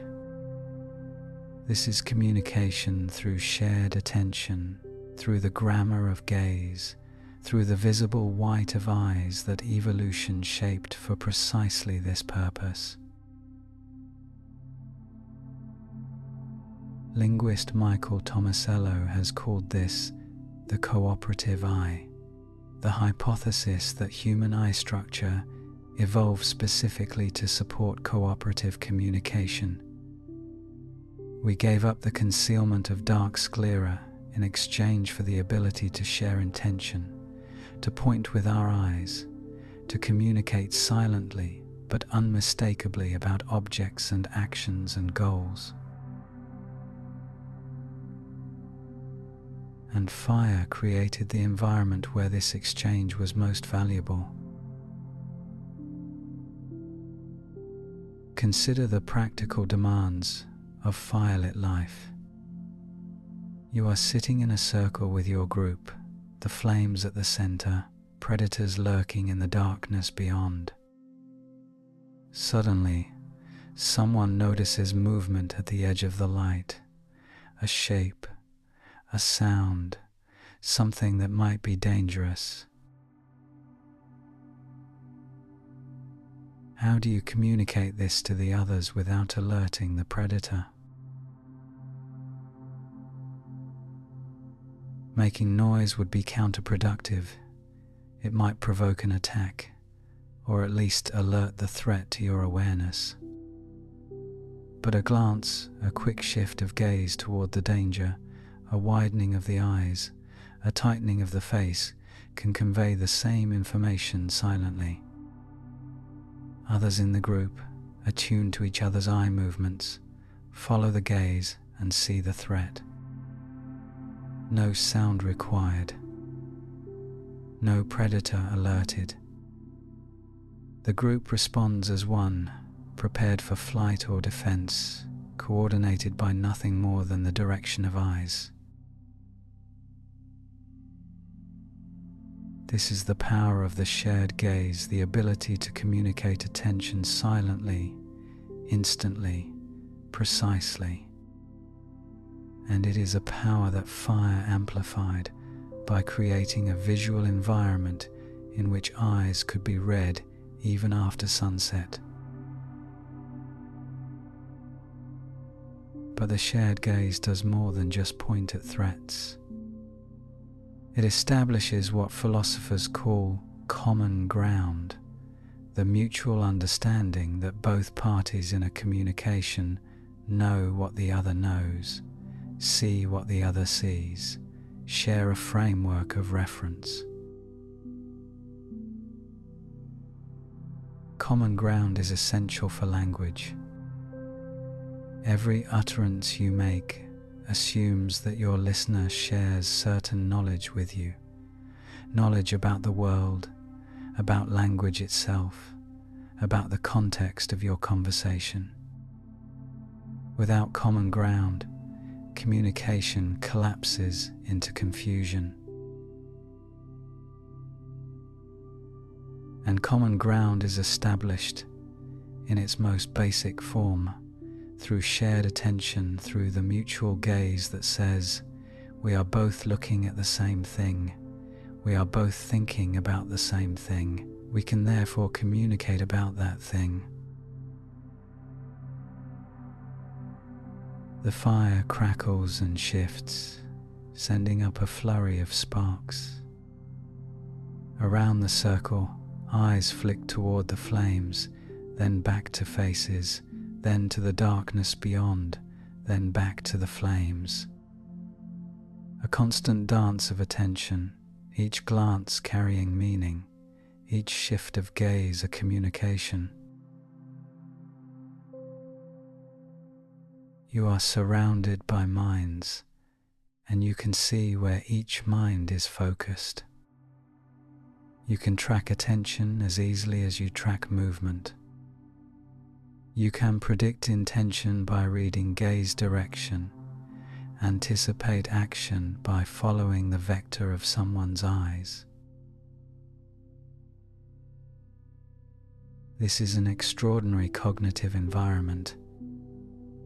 No other species lives in a world so saturated with readable intention, so rich with visible attention, so transparent to the inner states of other minds. And it is an environment that fire created. Some researchers have gone further, suggesting that the firelit circle may have shaped not just our eyes, but our entire capacity for what psychologists call theory of mind, the ability to understand that other beings have mental states different from our own, to model what others are thinking and feeling, to predict behavior based on inferred intention. theory of mind is fundamental to human sociality. It allows us to cooperate, to deceive, to empathize, to navigate the complex web of relationships that defines human life. And it depends critically on our ability to read faces, to track attention, to understand the meaning of gaze. The firelit circle with its visible faces, its readable eyes, its opportunities for sustained observation of others would have been the perfect training ground for theory of mind.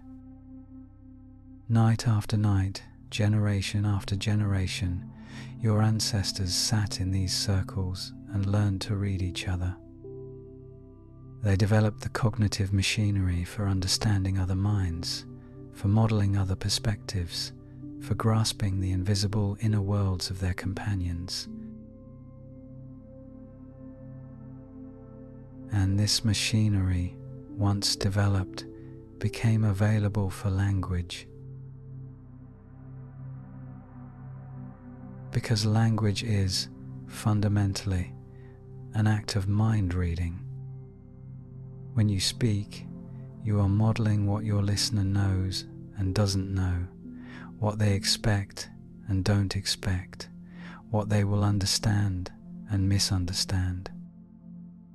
You shape your utterances to fit their mind, adjusting your words to bridge the gap between your knowledge and theirs.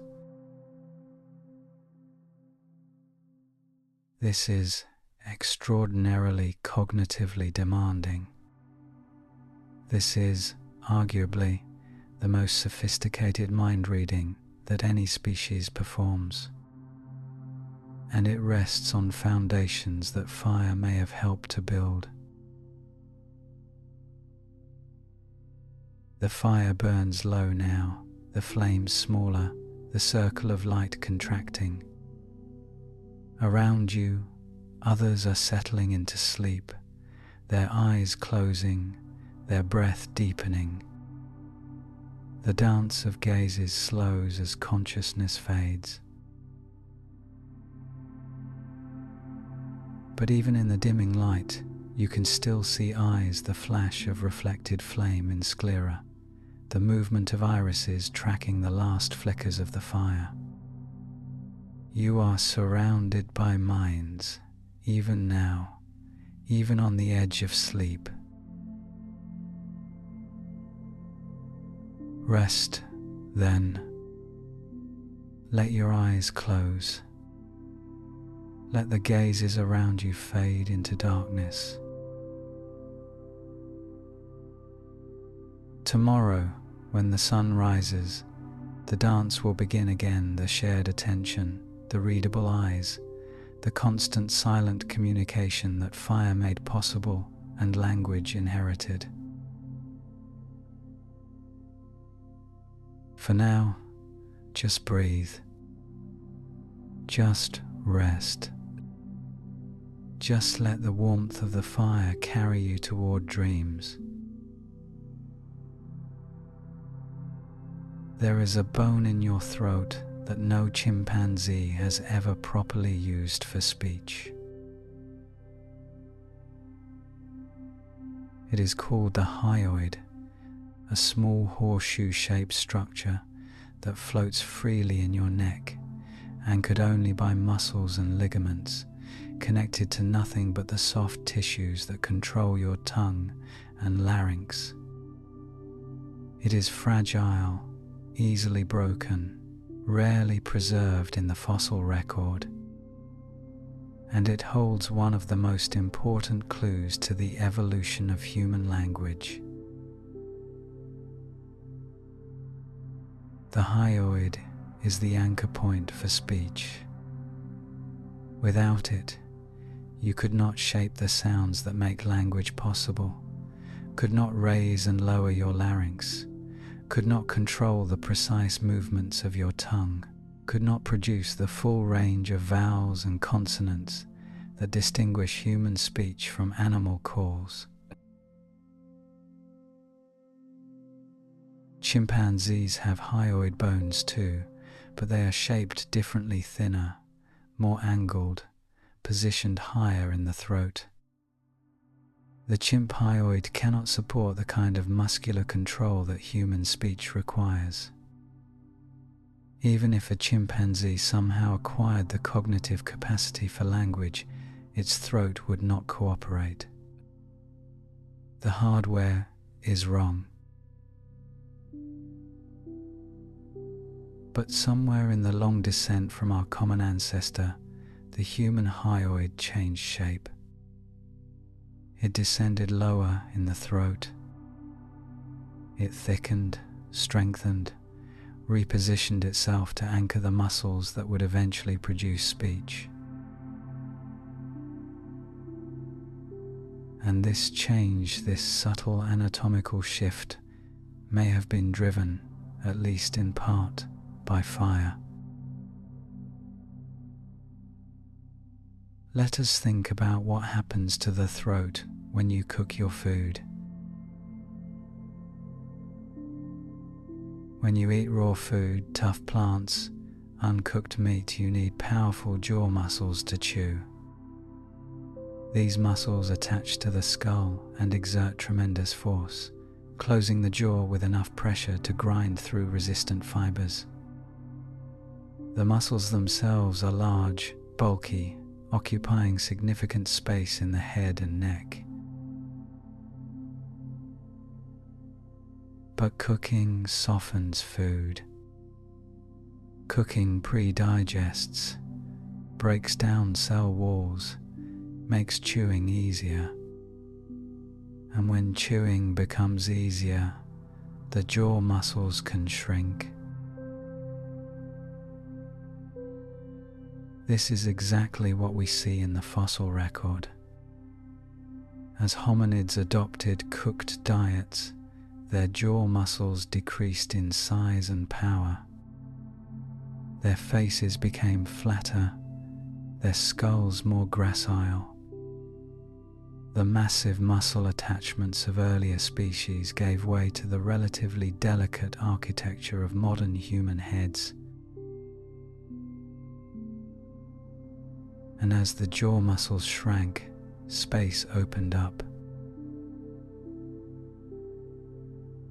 Space in the throat, space in the neck, space that could be occupied by other structures, structures like the hyoid bone and the complex musculature that controls it. The very muscles that would make speech possible had room to develop only because the chewing muscles no longer needed that room. This is not speculation. Anatomists have traced the connections in detail. The temporal muscle, the large fan-shaped muscle that closes the jaw, attaches to the skull in a region called the temporal fossa. In chimpanzees and early hominids, this muscle is so large that it wraps nearly around the skull, meeting its partner from the other side at a ridge of bone called the sagittal crest. Humans have no sagittal crest.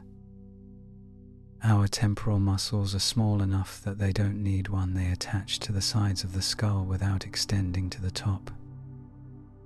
And this reduction in jaw muscle size freed up space for the brain to expand and for the throat structures to descend. Fire, in other words, may have quite literally made room for speech in the human throat. But there is more to the story than just space. The position of the larynx, the voice box that contains your vocal cords, is crucial to speech production. In most mammals, the larynx sits high in the throat, nearly touching the back of the nasal cavity. This allows animals to breathe and swallow simultaneously, to drink water, for instance, without interrupting respiration. But in adult humans, the larynx is positioned lower in the throat. This creates a longer vocal tract, the tube of air between the larynx and the lips, and that longer tract allows for a richer variety of sounds. The vowels that distinguish beat from bit, from bat, from bot, from boot, require a vocal tract of a certain length, with enough space for the tongue to reshape the resonating column of air in different ways. A chimpanzee, with its high larynx, cannot produce this range of vowels. A human infant, whose larynx has not yet descended, cannot either, which is why babies babble but do not speak. It is only when the larynx drops, typically around the age of 3, that the full palette of human speech sounds becomes available. Why did the human larynx descend? There are several theories, but one of the most compelling involves the changes in diet and throat anatomy that cooking enabled. As the jaw muscles shrank and the throat structures had room to reorganize, the larynx could afford to move lower. The benefit, a richer range of vocal sounds, outweighed the cost, which was an increased risk of choking. Yes, choking. The descended larynx is actually a dangerous adaptation. With a low larynx, humans cannot breathe and swallow simultaneously, as most other mammals can. Food can easily go down the wrong pipe, blocking the airway, causing death by asphyxiation. Thousands of people die from choking every year, a mortality cost that evolution apparently deemed acceptable in exchange for the ability to speak. This trade-off only makes sense if speech is extraordinarily valuable enough to justify dying for, at least occasionally.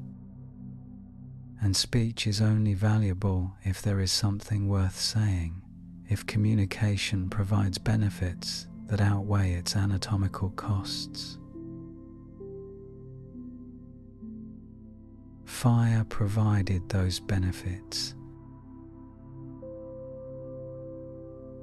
Consider the social complexity of firelit life.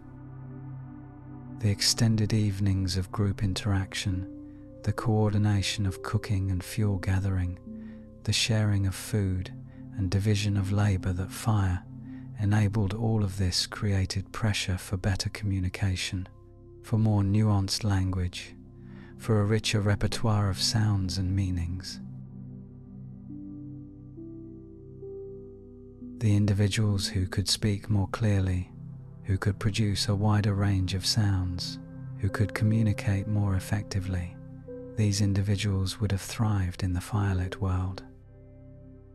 They would have formed stronger alliances, shared more information, coordinated more successfully, and they would have passed their genes and their descended larynges to the next generation.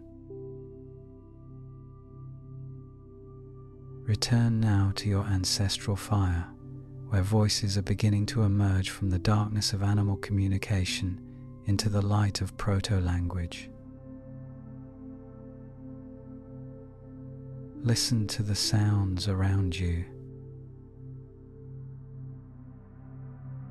Your mother is speaking, or something like speaking, something halfway between a vocalization and a word. The sounds she makes are not the random calls of chimps. They have structure, they have meaning, they have the beginnings of grammar. Her voice rises and falls in patterns that convey emotion and intention, that signal questions and statements, that carry more information than any ape call ever could.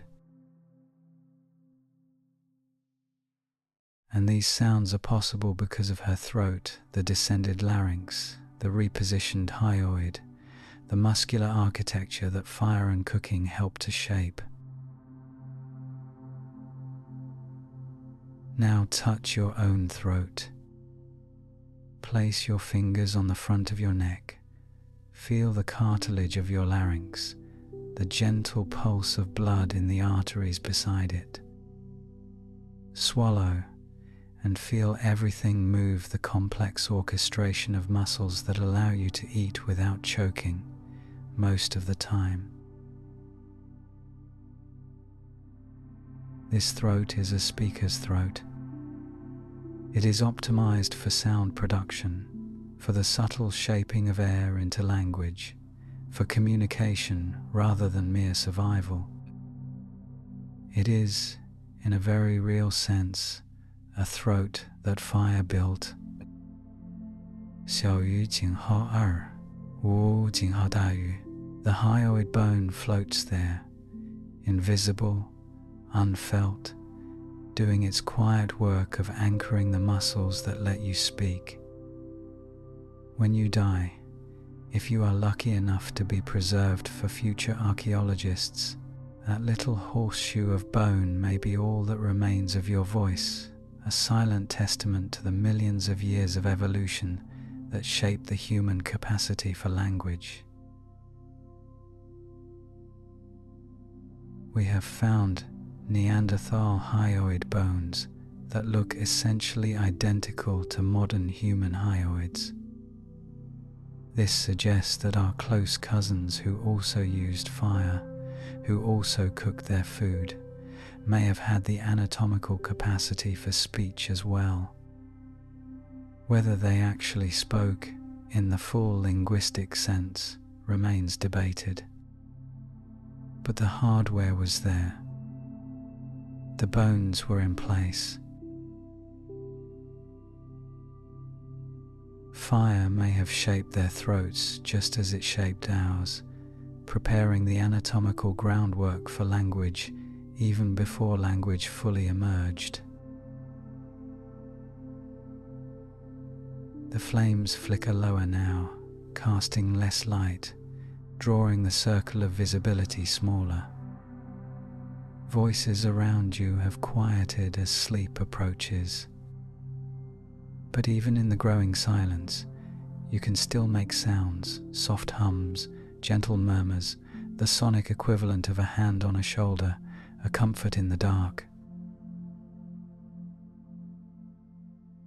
This is what your throat is for. This is what fire, in its patient millennial way, helped to build.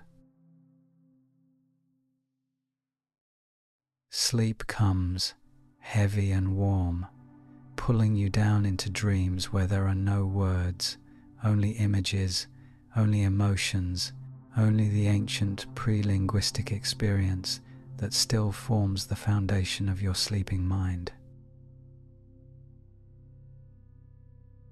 But tomorrow, when you wake, your voice will return. Your hyoid will anchor your tongue and larynx. Your descended vocal tract will shape air into speech. And you will continue the conversation that fire made possible, the dialogue that stretches back through millions of years of cooking and speaking and being human together. Rest now. Let your throat relax. Let your voice go silent. The fire will keep you until morning. At the edge of the firelight, a child is crying. The sound is ancient, older than fire, older than cooking, older than the hominid lineage itself. Mammal babies have been crying in the darkness for 100 million years, signaling hunger or discomfort or fear, summoning caregivers with the urgency of their distress.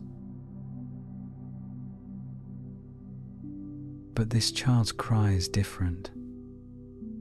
This cry is the beginning of language. Human infants are born remarkably helpless, more helpless, in fact, than the young of any other primate. A newborn chimpanzee can cling to its mother's fur within hours of birth, can ride along on her back as she moves through the forest, can begin reaching for solid food within weeks. A newborn human cannot even hold up its head. This helplessness is not a design flaw.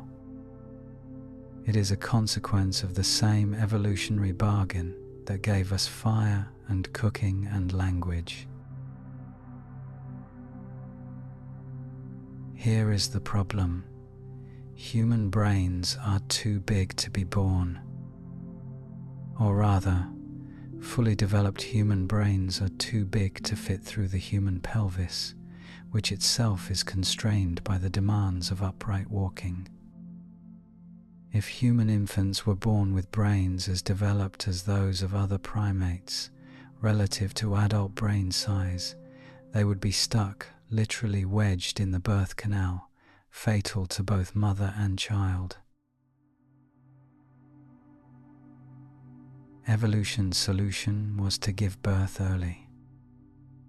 Human infants are born at what some researchers call the fetal stage, their brains still developing, their skulls still soft and malleable, their bodies profoundly dependent on external care. The development that other primates complete in the womb, humans complete in the world. This creates an extended period of infant dependency, months and years of helplessness, during which the child cannot survive without constant attention from caregivers. And this extended dependency, some researchers argue, is where language truly begins. A helpless infant needs to communicate. It cannot point, cannot reach, cannot help itself in any way. It has only one tool available, its voice. The cries, coos, babbles, and eventually words that emerge from an infant's mouth are the only means by which it can influence the world beyond its body, summon help, express need, participate in the social environment on which its survival depends. And fire intensified this dynamic. Consider the world of a pre-fire hominid mother. She carries her infant constantly, as chimps still do today, the baby clinging to her body, moving with her as she forages, never more than arm's reach away. In this world, vocal communication between mother and infant is less critical because physical proximity ensures constant contact. The infant can signal distress through movement, through grip, through the subtle cues of touch. But fire changed the logistics of infant care. Fire creates a base, a place of safety, a center of warmth, a location that draws the group together and keeps predators at bay. And a base allows for something that mobile foraging does not, putting the baby down. With a safe firelit camp, a mother can set her infant on the ground while she tends to other tasks, preparing food, maintaining the fire, interacting with other group members. The infant is still nearby, still within the circle of protection, but no longer in constant physical contact. And now voice becomes essential. A baby on the ground cannot grip its mother to signal distress. It must cry, coo, vocalize, project its needs across the space that separates them. And the mother must listen, must interpret, must respond to sounds rather than touch. This is the beginning of conversation. The child at the edge of your firelight has stopped crying now. Someone, her mother, perhaps, or another member of the group has responded, has picked her up, has provided the comfort she needed. The cry worked. The communication succeeded. And in the process, something remarkable has happened. The child has learned that sounds can change the world. This is a profound lesson, one of the most important any human ever learns. Sounds are not just expressions of internal states, they are tools, instruments of influence, ways to manipulate the environment and the people in it. When you cry and someone comes, you have discovered causality in the social world. When you babble and someone smiles, you have discovered the pleasure of communication. When you point and say something that sounds vaguely like that, and someone hands you what you wanted, you have discovered the magic of reference, the ability to use sounds to pick out objects, to label the world, to share attention and coordinate action through the medium of voice. Language development researchers call this communicative intentionality, the understanding that vocalizations can be used purposefully to achieve goals. It emerges in human infants around 9 months of age, long before they can speak actual words. It is the cognitive foundation upon which all of language will eventually be built.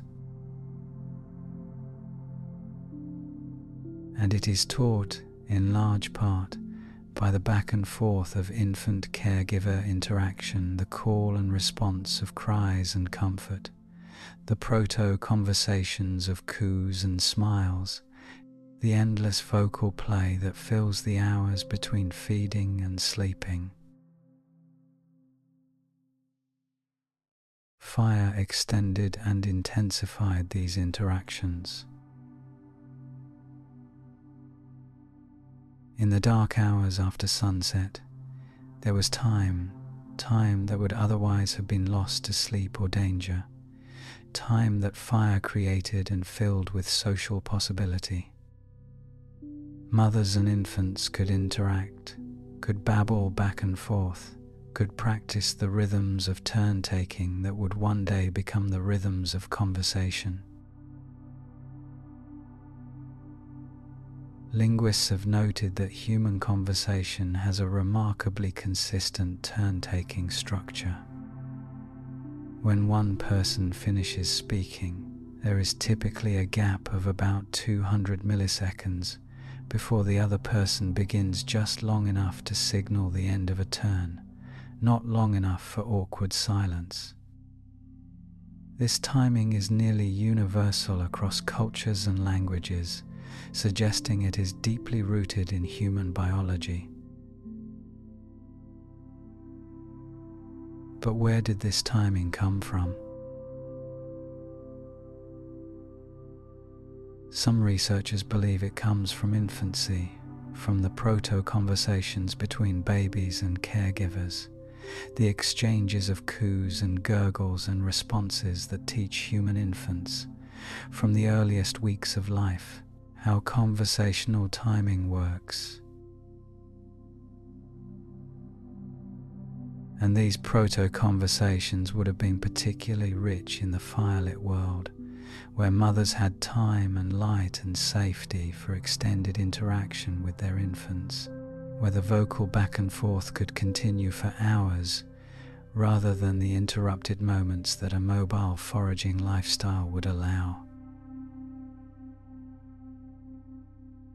Watch the mother across the fire, the one who responded to the crying child. She is holding the infant now, her face close, her voice soft. She is speaking or doing something that will one day become speaking, making sounds that carry affection and reassurance, that signal safety and love. The infant is listening, eyes focused on her face, tracking her expressions, absorbing the sounds and the patterns and the emotional content.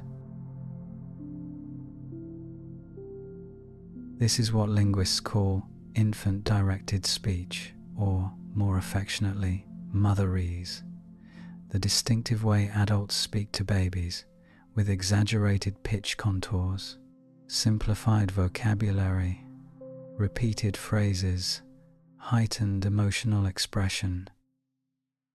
Every culture in the world has some form of motherese.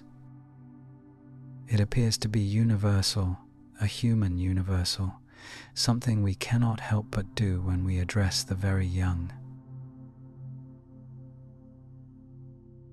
And it works. Infants attend more to motherese than to adult-directed speech. They learn language faster when they hear more of it. It is as if motherese is specifically designed to teach language which, evolutionarily speaking, it probably is. The fire crackles softly, and around the circle other conversations are happening, not just mother-infant exchanges, but adult interactions too. Someone is telling a story, gesturing toward the darkness, describing something that happened earlier in the day. Others are listening, occasionally interjecting, participating in the group narration. The children hear this too. They absorb not just motherese but the full range of adult speech, the complex structures, the varied vocabulary, the social functions of language in action. They are immersed in a sea of sound that will shape their brains, form their circuits, wire them for the particular language of their community. This immersion is possible only because fire created extended periods of safe social interaction. In the darkness before fire, infants would have slept through the night, hearing little speech, missing the hours of linguistic input that firelit evenings provide. But with fire, every night becomes a language lesson, a bath of sounds and patterns and meanings that soaks into developing brains and shapes them for communication. The mother has stopped speaking now. The infant has fallen asleep in her arms, soothed by warmth and voice and the ancient comfort of being held. Tomorrow, the child will cry again, and someone will respond again, and the great teaching cycle will continue, one vocalization at a time, one response at a time, building the cognitive and social foundations of human language. You watch them in the firelight, mother and child, the oldest relationship, the first conversation, and something in your chest aches with recognition. You were once that child. You were once held and spoken to and taught, without knowing you were being taught, the fundamentals of human communication. The fire burns on, as it has for 1,000,000 years, as it will for millions more, keeping the darkness at bay, creating the space for language to flourish, warming the endless generations of mothers and children who will carry forward the gift of speech. Sleep now. Let your mother tongue rest. Tomorrow, the words will come again. Listen to your own voice for a moment, just briefly, before you drift too deeply towards sleep. Not any particular sound you might make, but consider its range, its possibilities, the way you can shape a vowel like oo into something long and low, then shift without breaking into a high, thin e. The flexibility is extraordinary. A chimpanzee cannot do this. A gorilla cannot do this. Even Neanderthals, with their large brains and descended larynges, may not have been able to do this with quite your flexibility.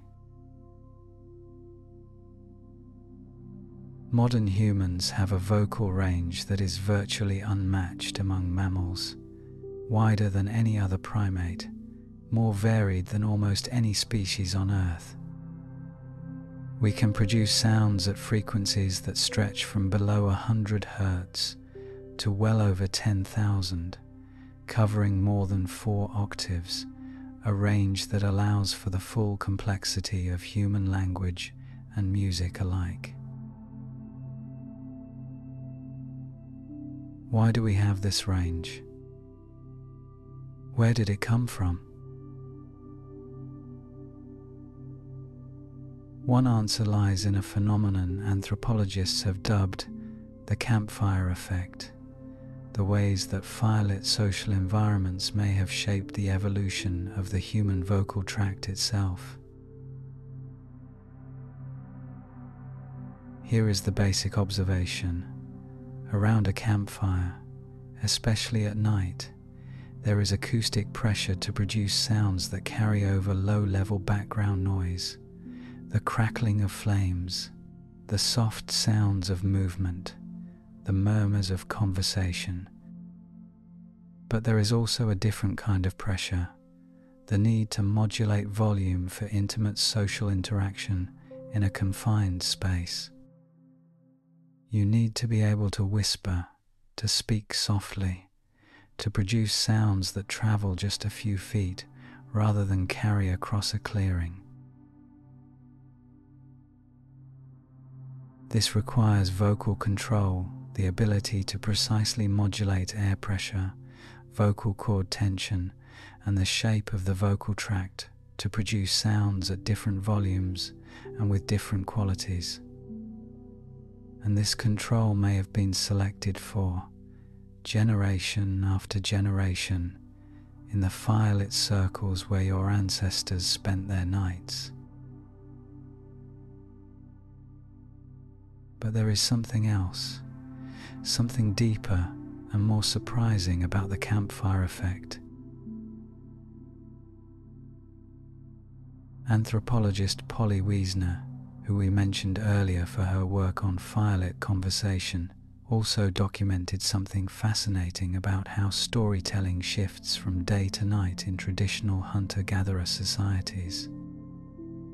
During the day, as we've noted, conversation tends to be practical and informational: where to find water, how to repair tools, what animals were spotted, and where. But at night, around the fire, the conversation changes character entirely. At night, people tell stories. Not just practical information about recent events, but narratives, extended accounts that stretch back in time, that describe mythic events, that build toward emotional climaxes and moral conclusions. Stories about ancestors, about the origins of things, about great hunts and terrible dangers and the first times of everything. And to tell these stories effectively, the storyteller needs vocal range. You cannot hold a group's attention across multiple hours of night storytelling with a flat, monotone delivery. You cannot create the emotional impact of a myth without being able to shift your voice low and rumbly for the dangerous predator, high and thin for the frightened child, soft and intimate for the lesson's resolution. The very art of storytelling depends on vocal modulation, on the ability to use your voice like an instrument, painting the narrative landscape in sound. And this art, this skill, would have been intensely valuable in a firelit world where stories were the primary vehicle for cultural transmission, for teaching, for holding the group together through the long dark hours. Return now to your firelit circle, where someone has begun to speak, and this is speaking in the full sense, not just communication but narrative, voice shaped deliberately for effect. You cannot yet understand all the sounds, not in the way a modern listener would understand, but you can hear the structure, you can hear the modulation, you can hear the way the storyteller's voice drops into a low register for the dangerous parts, the parts about lions, about darkness, about things that hunt from the shadows, and then rises into something lighter, thinner, almost breathless for the parts about courage and cleverness and escape. Around you, others are leaning forward. Their eyes are fixed on the storyteller's face, then on the fire, then back again. They are following not just the meaning of the sounds, but their emotional shape, riding the arcs of tension and release that the storyteller is crafting with voice alone, is less than hashon, or jingho dayu. This is the campfire effect in action, the vocal flexibility that makes extended storytelling possible, being selected for and refined in the very environment where storytelling matters most.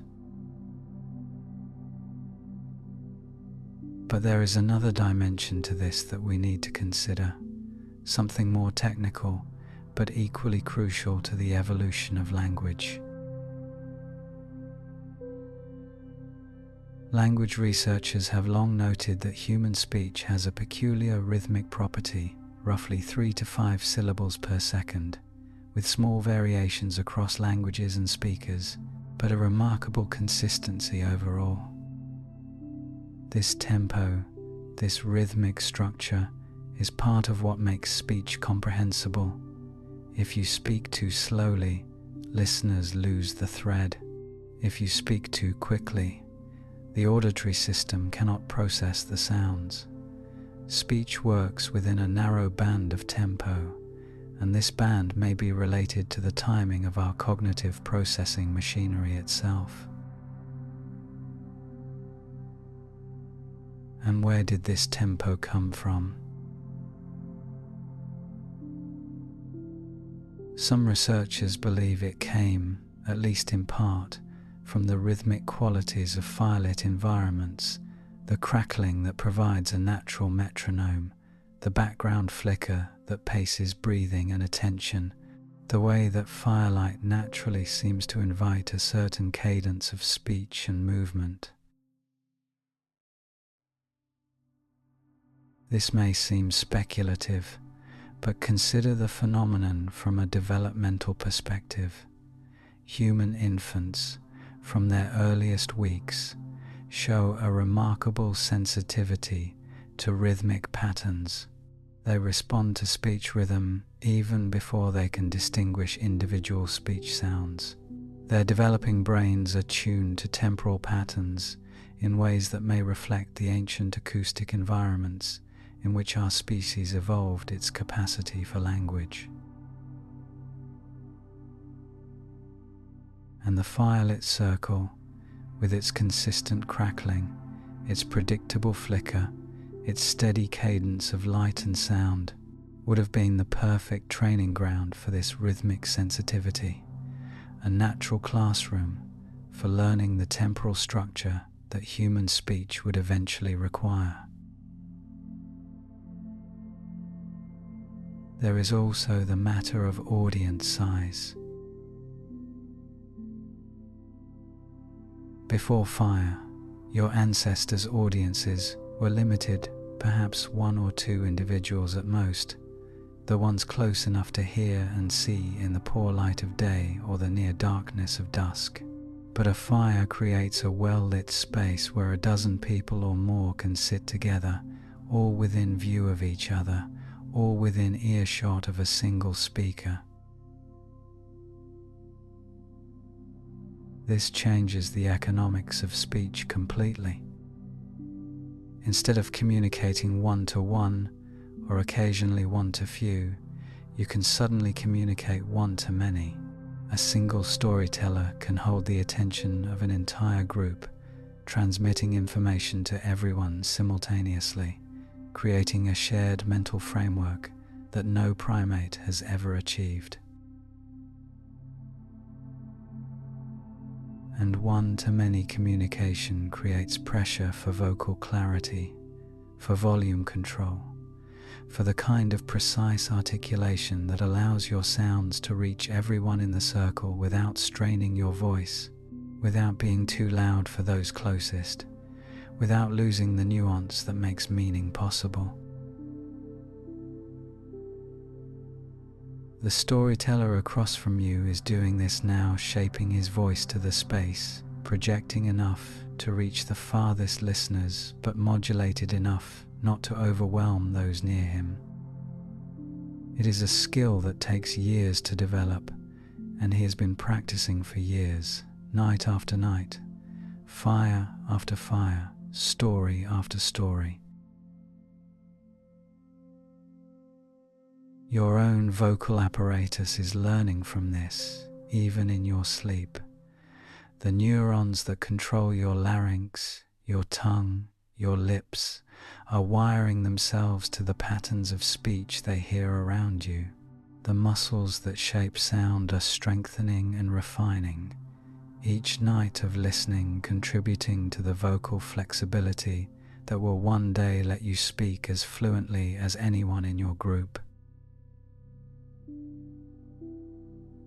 The fire crackles, sending up a spray of sparks that the storyteller's voice almost seems to chase his sounds, rising with the sparks, falling with the coals, matching the natural rhythm of flame and smoke and ember.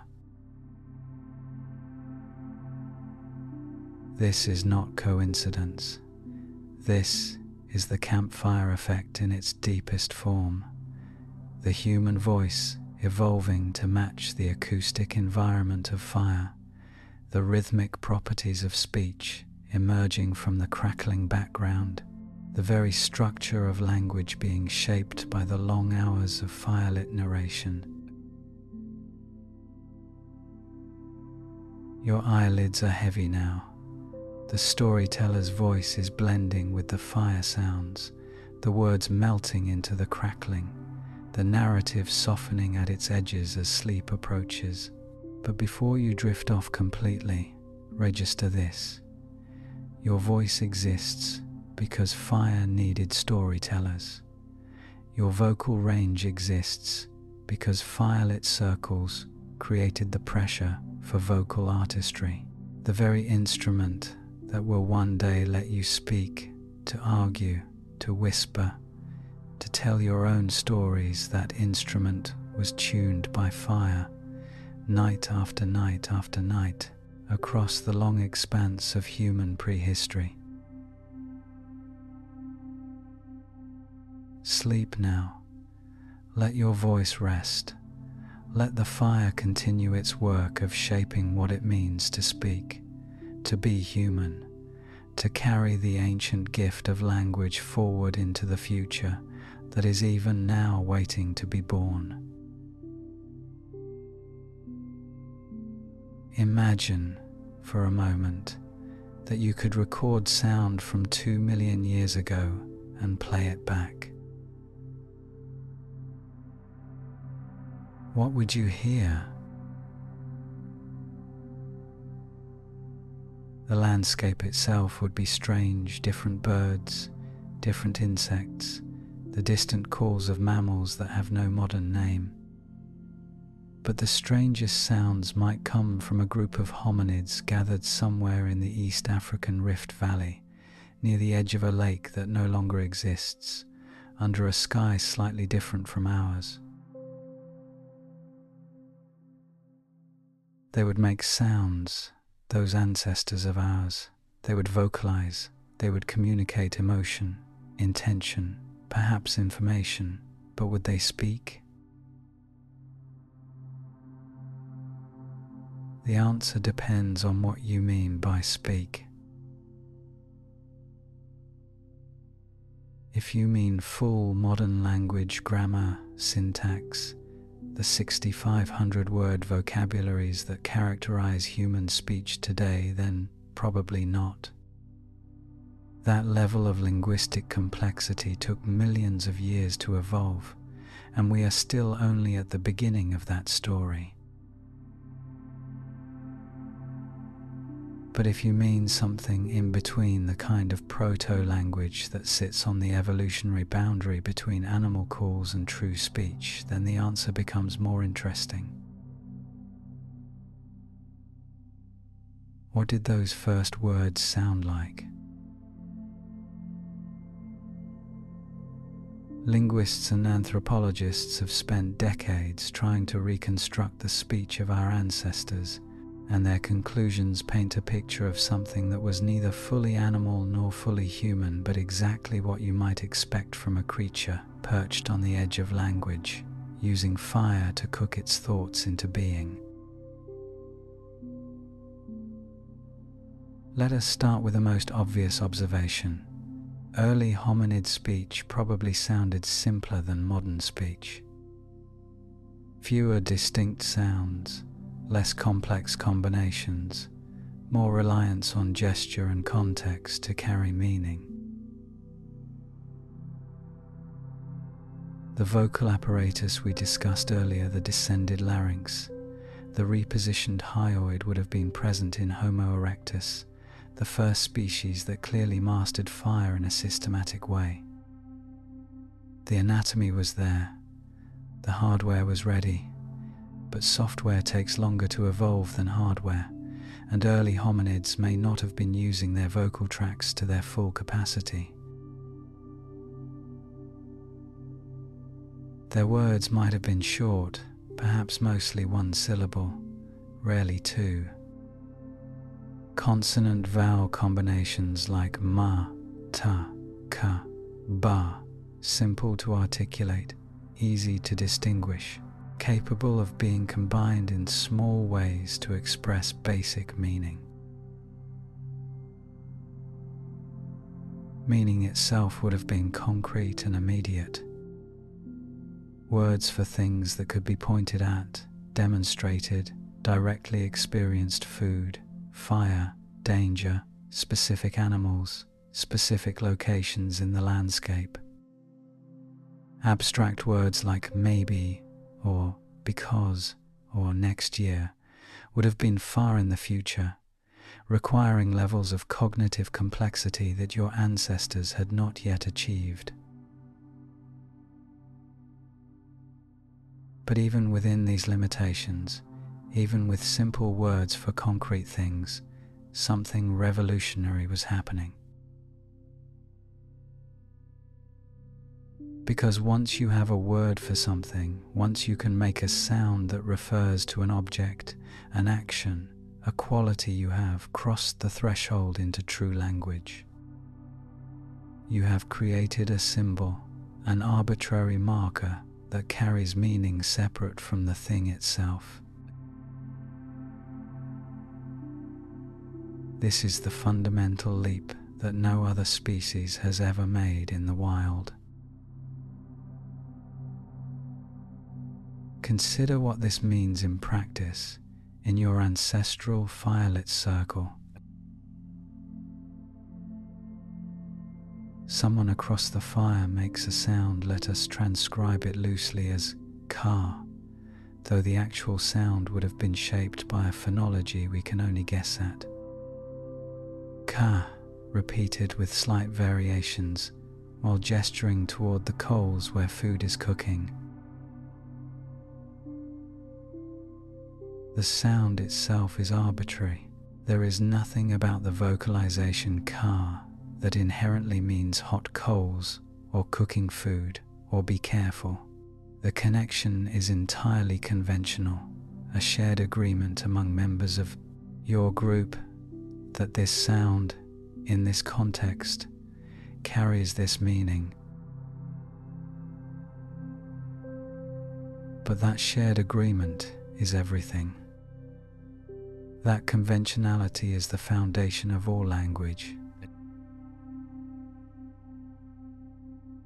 And once it exists, once you have even one word that works this way, you have crossed into an entirely new cognitive space. Now consider how many words your ancestors might have had. Anthropologists who study modern hunter-gatherer vocabularies find remarkable consistency across cultures.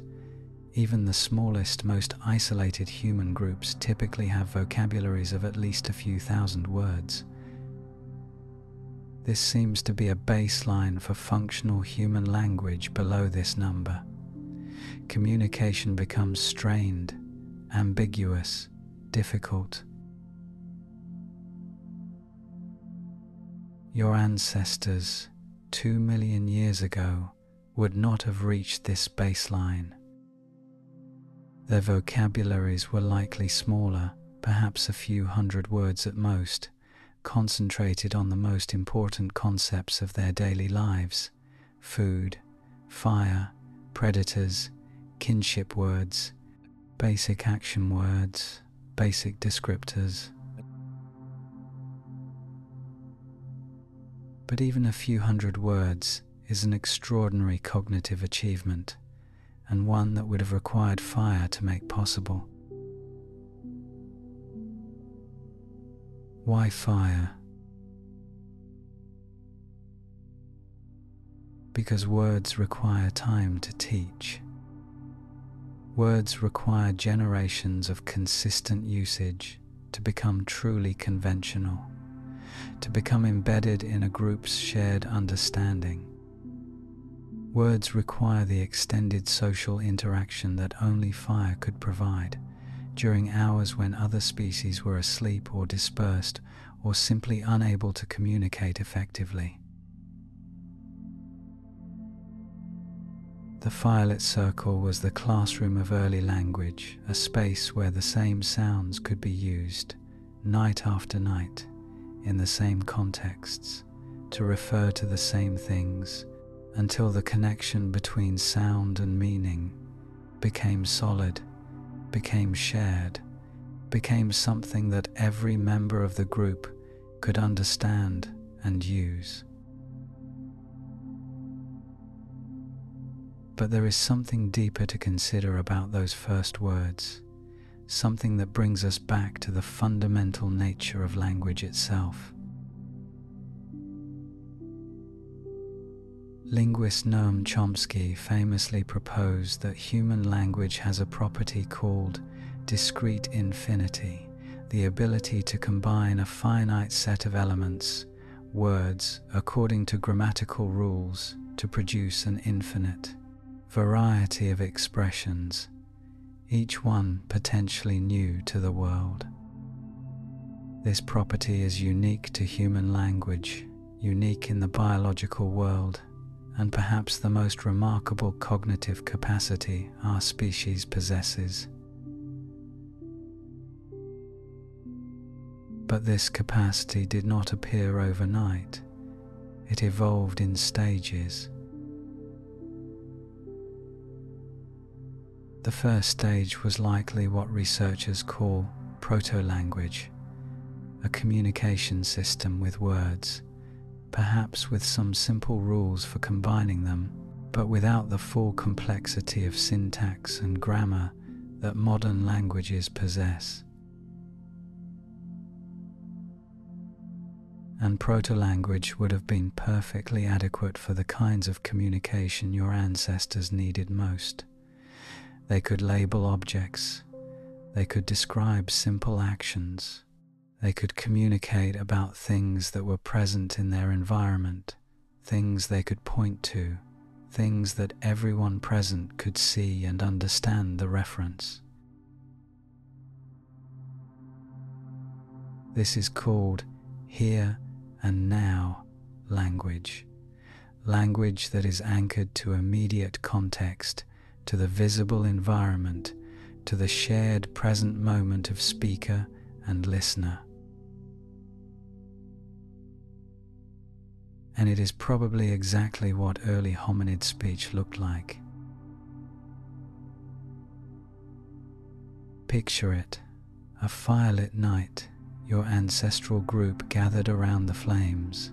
Someone makes a sound, a word, pointing toward the darkness beyond the light, where eyes are glinting predator eyes, watching from the shadows. The word is repeated, the gesture is clear, everyone understands, danger outside, safety inside. This is a powerful communication, a life-saving coordination, and it requires language, not just animal calls, but shared symbols that can refer to things that are not immediately present, that can describe categories and relationships rather than just specific immediate objects. The word for predator or danger or outside is a category word, not a specific thing word. It refers to a class of entities, a type of situation, an abstract concept rather than a concrete object. And this level of abstraction is genuinely new in the world, something that no other communication system has ever achieved. And fire created the space for this to develop. The firelit circle defined the categories: inside versus outside, safe versus dangerous, us versus them. The fire itself became a central concept around which language could organize a conceptual anchor for the first abstract words that your ancestors ever spoke. So when we ask what the first words were, we're not just asking about speech sounds. We're asking about the birth of abstract thought itself. We're asking about the moment when your ancestors began to carve reality into named categories, when they began to sort the world into concepts rather than just experience it as continuous flow. This was not a small change. This was perhaps the single most significant cognitive development in human evolution, the shift from purely experiential consciousness to conceptual consciousness, from feeling to naming, from being to thinking about being. And it happened around fires like this one, night after night, as your ancestors learned to speak together. The flames crackle, and in your imagination you can hear those ancient voices, strange and familiar, simple and profound, the first sounds that ever carried meaning beyond themselves, the first words that made the human mind possible. Sleep now in the company of those ancient speakers. Let their voices merge with the fire sounds. Let their meanings dissolve into the warmth and light. Let the first words carry you toward the dreams, where all human language eventually returns the dreams without words. The dreams before fire, the dreams that are older than speaking and will outlast every tongue that has ever spoken. The storyteller has reached the climax of his narrative, and you can feel it even in your half-asleep state. His voice has dropped low, rumbly in his chest, the words coming slower now, each one weighted with importance.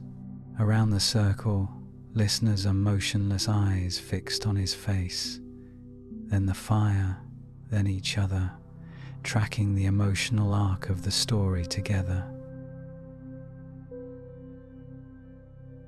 This is narrative in action, the oldest form of human art, the first technology for preserving and transmitting experience across time.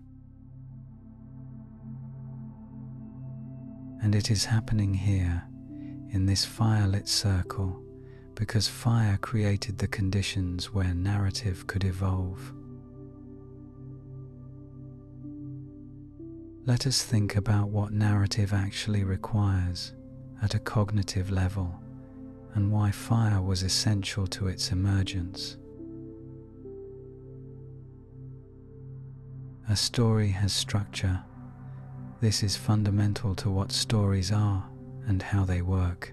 Whether it is a 3-minute anecdote about something that happened this morning, or an epic myth that takes hours to tell and has been passed down for thousands of years, narrative has a predictable architecture: beginning, middle, end, setup, complication, resolution, characters, conflict, transformation. This structure is not arbitrary. It reflects the way human minds process events, the way we understand causality, the way we make sense of experience. We don't just experience the world as continuous flow, we pass it into stories, into episodes with narrative arcs, into meaningful sequences that have emotional shape and direction. But this narrative passing takes time to learn. It takes exposure to stories, practice following their structure, experience with the emotional rhythms that narrative uses to hold attention and convey meaning. And before fire, your ancestors simply didn't have enough structured social time to develop narrative culture. Days were filled with foraging, hunting, processing food, the practical work of survival. Evenings were short, dark, and dangerous, offering limited opportunity for the extended attention that storytelling requires. Fire changed all of this, as it has changed everything else in the human story. Fire created extended evening hours in a safe, well-lit space where groups could gather and attention could focus on something other than immediate survival. A narrative structured, extended, emotionally complex narrative requires exactly those conditions. Let us trace the emergence of narrative step by step, watching it happen in your ancestral firelit circle even now. The storyteller begins with a setup, a description of context, characters, initial situation. Today, he is saying, or something that means today, we found meat, fresh meat, the big kind, the good kind, but something else found it first. Already you can feel the narrative beginning. The situation is established, the characters are introduced to you, the group, the unknown other. The conflict is implied but not yet revealed. He continues, his voice building tension. We followed. The tracks were new, still wet where the animal stepped. We moved quiet. We stayed together, all of us, close as we are now. We moved toward the place where the meat waited. Listeners are leaning forward. You feel your own body tensing slightly, responding to the building emotional arc. This is the complication phase, the development of conflict, the rising action where the problem becomes clear, the danger becomes real, the stakes are established. The fire crackles, punctuating the story like a natural metronome, marking time in the narrative the way it marks time in the night. We were close, the storyteller continues, his voice dropping lower now. Close enough to smell, close enough that our hair stood up, the way it does when danger is near. Then we heard it, the sound that nothing else makes. The sound that means we are not the hunter, we are the hunted. This is the climax, the point of maximum tension, when the conflict peaks and the outcome hangs in balance. Around the circle, listeners are completely motionless, their breathing shallow, their eyes wide. Narrative is working as narrative should, carrying everyone together through a shared emotional experience. And this shared experience is extraordinary. No other primate does this. Chimpanzees can communicate about food and danger and social relationships, but they do not construct narratives about these things, do not tell stories that build and release tension, do not create shared imaginative worlds that everyone enters together. This capacity, once it emerges, changes everything. Because narrative is not just entertainment, it is technology. It is a way of transmitting complex information across minds and across time. A story about a dangerous predator encodes information about the predator's behavior, about successful strategies for avoiding it, about emotional responses that work. The story compresses experience into a portable, transmittable form. The storyteller's voice shifts now, rising slightly, losing some of its tension. We didn't run. We made noise. All of us, at once, the biggest noise we could make. The kind of noise we make together. The kind that says we are many, we are here, we are not easy to eat. The hunter heard us. It left. Resolution. The outcome is revealed. The tension releases. The narrative moves toward its ending.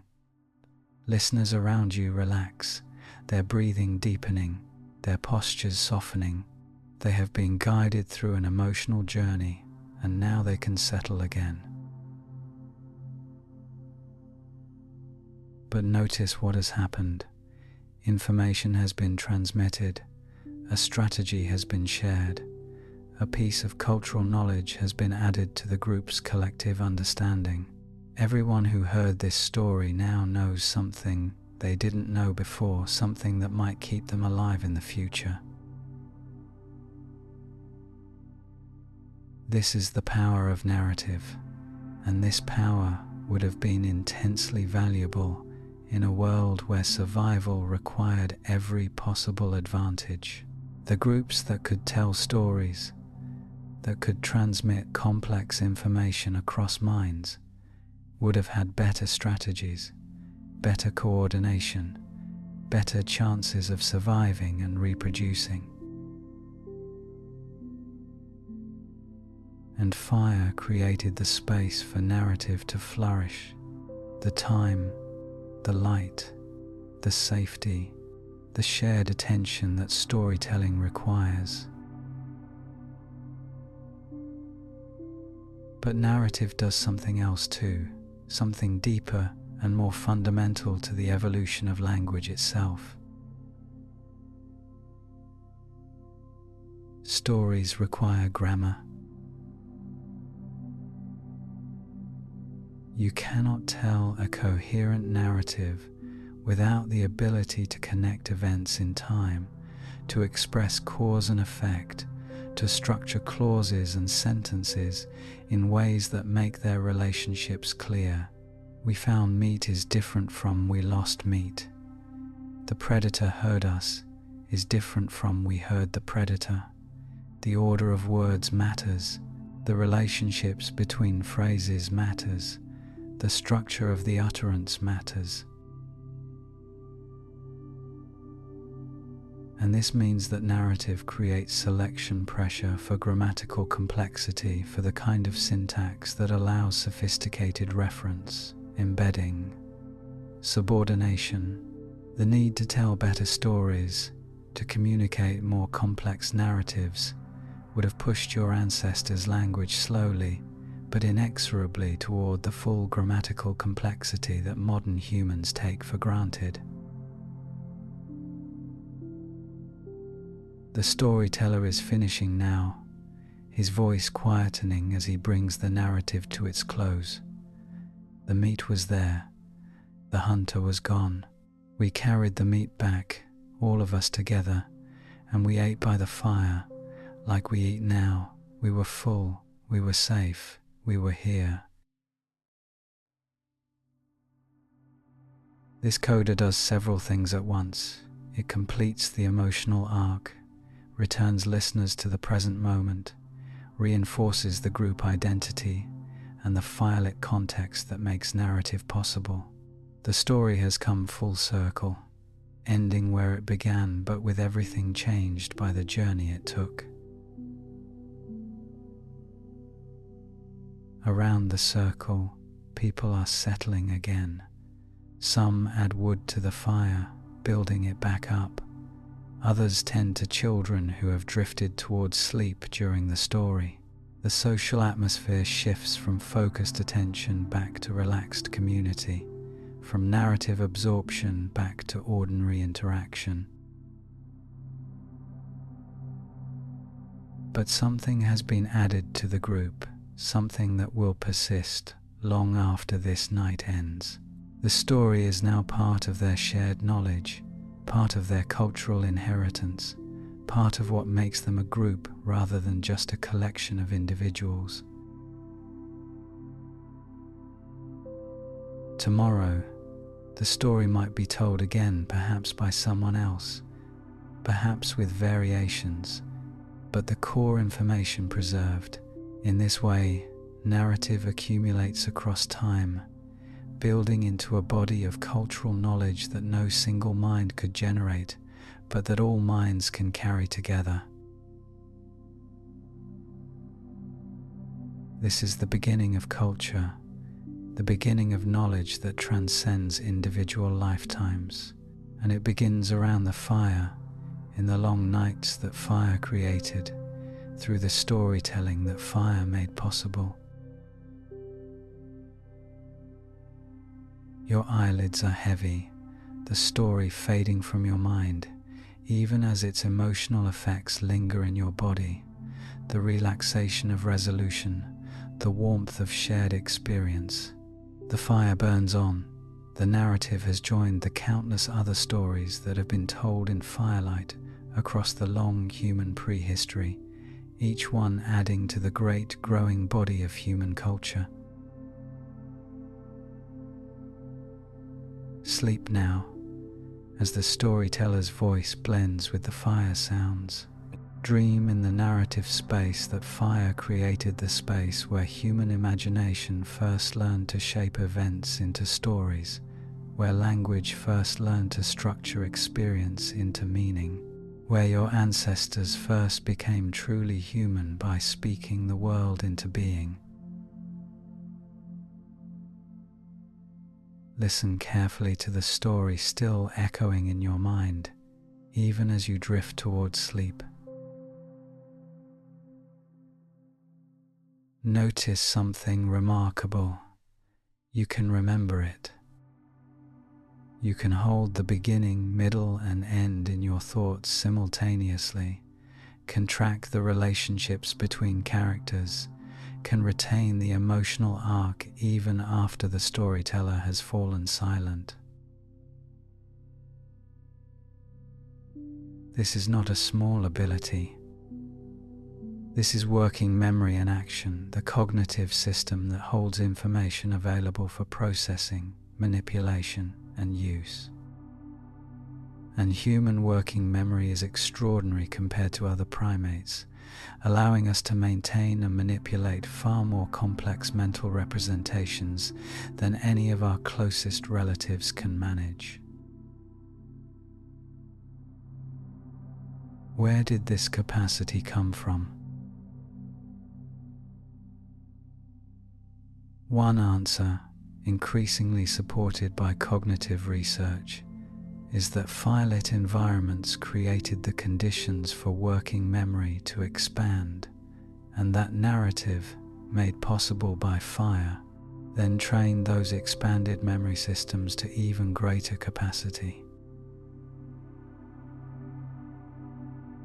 Let us think about what remembering a story actually requires at the level of cognitive machinery. When you listen to a narrative, you are not just storing words like items in a box. You are building a mental model, a representation of the story world that includes characters, their relationships, the causal connections between events, the emotional valence of different moments, the current state of the narrative, and where it seems to be heading. This mental model must be constantly updated as new information arrives. Each sentence modifies the model, adding detail, shifting relationships, introducing complications. You have to maintain the entire structure in an active state, ready to integrate new information and make predictions about what might come next. This is cognitively expensive.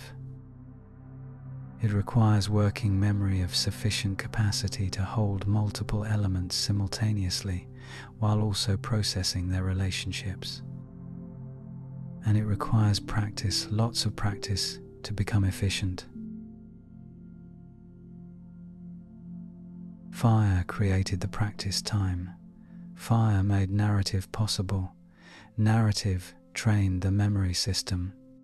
The feedback loop again, spiraling upward across countless generations. But there is something deeper happening here, something that connects directly to the evolution of language itself. Psychologists have found that working memory capacity correlates strongly with language comprehension ability. The individuals who can hold more complex mental models tend to be better at understanding difficult sentences, at following extended narratives, at grasping the kinds of nested grammatical structures that make language truly powerful. This suggests that language and memory co-evolved, that each capacity pushed the other upward, that as working memory expanded, language could become more complex. And as language became more complex, it created selection pressure for better working memory to handle it. And fire sat at the center of this co-evolution, making possible the very activities narrative, extended conversation, complex social coordination that drove the whole system forward. Let us return to your ancestral firelit circle and watch memory in action. The storyteller has begun another tale, this one more complex than the last. It is about a journey someone took once, a journey to find water during the dry time, a journey that took days and ended in both discovery and loss. To understand this story, you have to hold multiple threads simultaneously. The journey itself, the people who went, the reason they had to go, the dangers they faced along the way, what they found when they arrived, what it cost them, what it meant for the group that stayed behind. This is a complex mental model, and it is exactly the kind of cognitive challenge that would have driven the expansion of human working memory across the long millennia of our evolution. But notice too what is happening in the brains of the listeners around you. They are not passive receptacles for the story. They are actively building mental models, making inferences, generating predictions about where the narrative is going. When the storyteller describes a character facing a choice, they are simulating possible outcomes before the story reveals what actually happened. When he describes a danger, they are visualizing it, placing it in relation to other story elements, preparing emotionally for what might come next. This active engagement with narrative is exactly what builds working memory capacity. Each story you follow, each mental model you construct and maintain, each complex narrative you comprehend across an extended telling, it is exercise for your memory system, strengthening the cognitive machinery that makes language possible. And fire created the space where this exercise could happen, night after night, for thousands of years. Neuroscientist Stanislas Dehaene has proposed that human consciousness itself may have evolved in part for the purpose of holding information in working memory, creating a mental workspace where we can manipulate ideas, test scenarios, simulate possibilities before they occur. This global workspace of consciousness allows us to be aware of what we are thinking about, to reflect on our own mental processes, to direct our cognitive resources deliberately, rather than just responding instinctively. And this reflective consciousness is exactly what narrative requires and what firelit social environments would have cultivated. Around your fire, someone is not just telling a story, others are commenting on it, questioning details, comparing it to other stories they know, drawing inferences and connections. This metacognitive activity, thinking about the story, analyzing its meaning, relating it to other knowledge, is uniquely human and profoundly dependent on the kind of expanded working memory that narrative both requires and trains.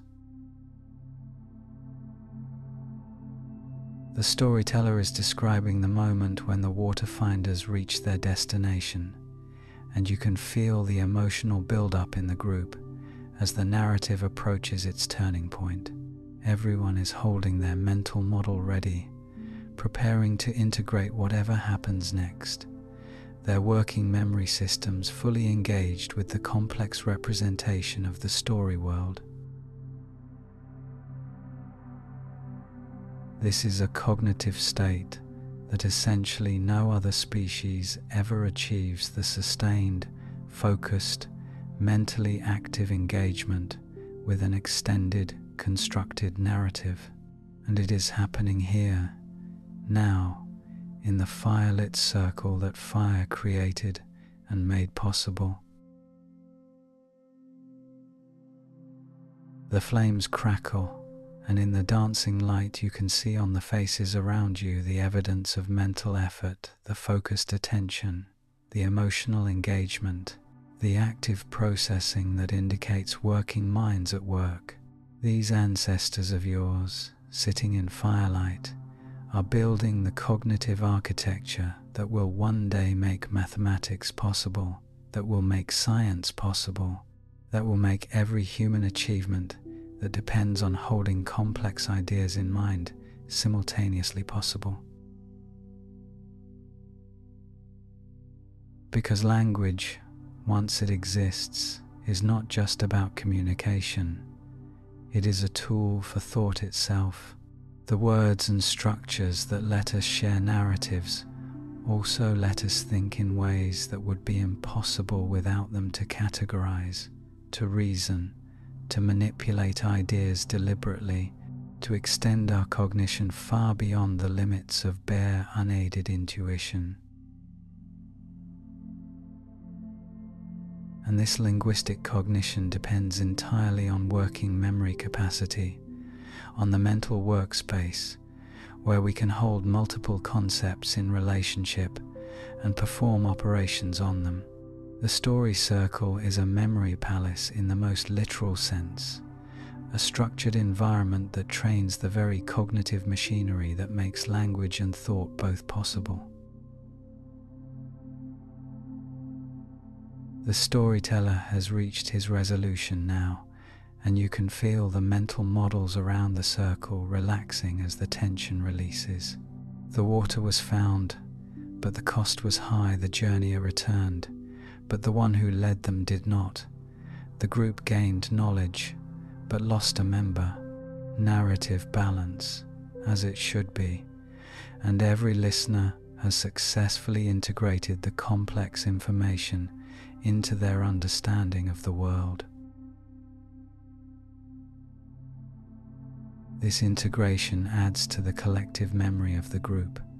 Each story told around this fire adds to a body of knowledge that transcends any single lifetime, creating for the first time in the history of life on Earth a truly cumulative culture, an intelligence that lives between minds rather than within them, that can grow across generations, that can be more than any individual could possibly know alone.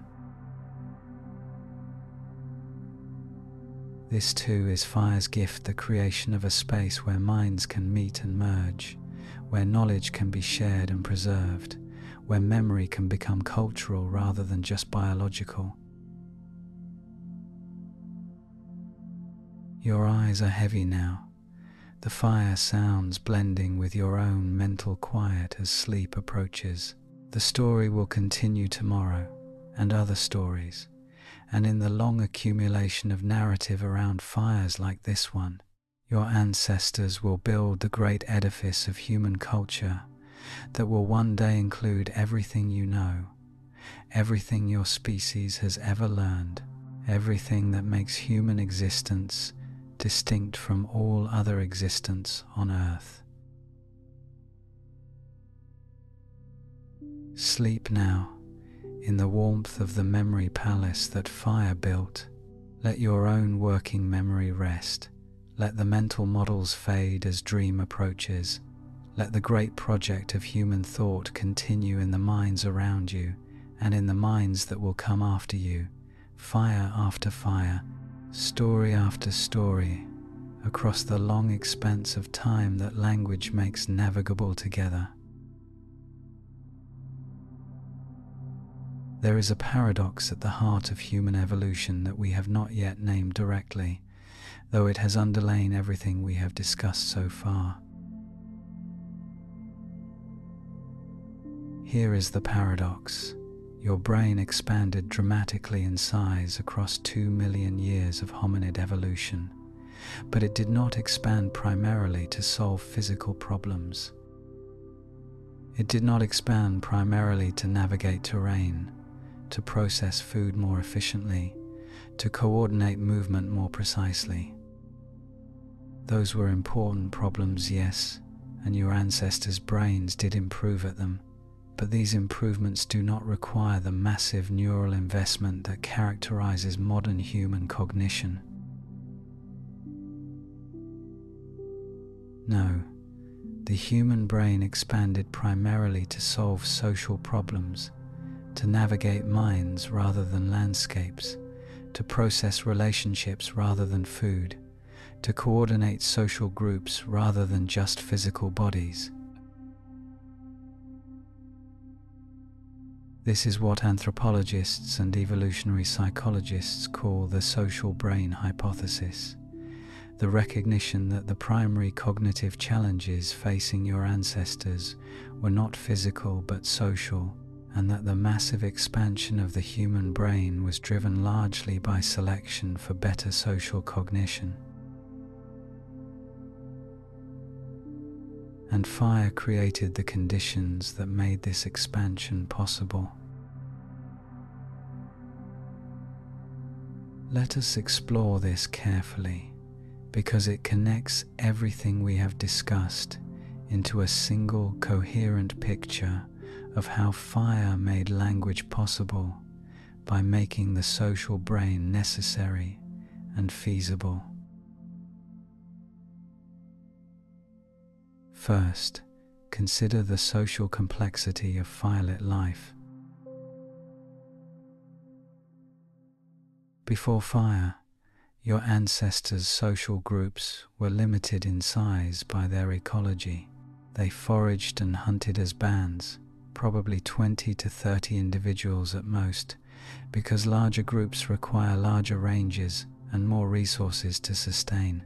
Social life was relatively simple, governed by immediate relationships, kinship, dominance, mating alliances, friendship clusters that could be managed through direct interaction and personal memory. But fire changed the economics of group size in two crucial ways. First, cooking allowed more calories to be extracted from the same environment, supporting larger groups on the same territory. A group of 40 could live where a group of 20 once lived, because cooked food fed them more efficiently than raw food. Second, fire provided protection that allowed larger groups to sleep safely together. Before fire, too many individuals in one place would have created chaos, too much noise, too much movement, drawing too much predator attention. But a fire creates a protected zone, a well-lit safe haven where many individuals can gather without increasing danger. The result, firelit groups could be larger, and evidence suggests they were larger. The Dunbar number we discussed earlier, roughly 150 individuals, is the inferred size of firelit social bands, and it represents a significant increase over the social group sizes of pre-fire hominids. Now consider what larger groups mean for social complexity. A group of 20 individuals has about 190 possible pairwise relationships, individual connections that need to be tracked, managed, maintained. But a group of 150 individuals has over 11,000 possible relationships. Not just twice as many, 80 times as many. This is exponential growth in social complexity, and it creates cognitive demands that scale far faster than group size. To function effectively in a group of 150, you need to track who is allied with whom, who has helped you and who has harmed you, who is reliable and who is not, how alliances shift over time and context, how to navigate this complex social landscape without making fatal mistakes. This is cognitively demanding work, and it requires exactly the kind of mental machinery that expanded in your ancestors' brains: the prefrontal cortex for planning and decision-making, the temporal lobes for memory and emotional processing, the circuits for theory of mind and social reasoning. But here is the crucial point. Social complexity of this level also requires better communication. You cannot manage 11,000 relationships through grooming alone. There is not enough time. You cannot maintain alliances in a group that large through individual interaction alone.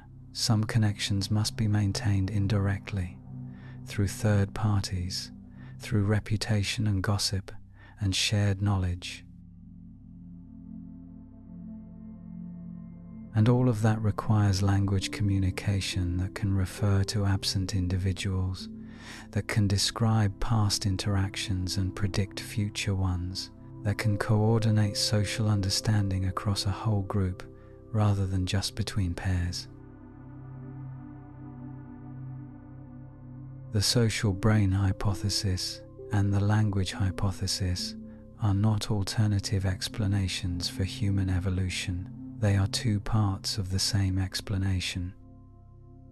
Fire created larger groups. Larger groups created more social complexity. Social complexity created selection pressure for better brains. Better brains made language possible. Language allowed management of even larger groups, which created more social complexity around and around. This is the spiral that fire started, and we are still riding its effects today. Let us bring this back to your firelit circle, where social complexity is visible in action even now. Around the fire, there are perhaps 40 individuals, adults, children, elders, all woven into a network of relationships that would have been impossible before fire made such gatherings possible and safe. Watch how they interact, not just in immediate one-to-one ways, but with awareness of the whole group dynamic.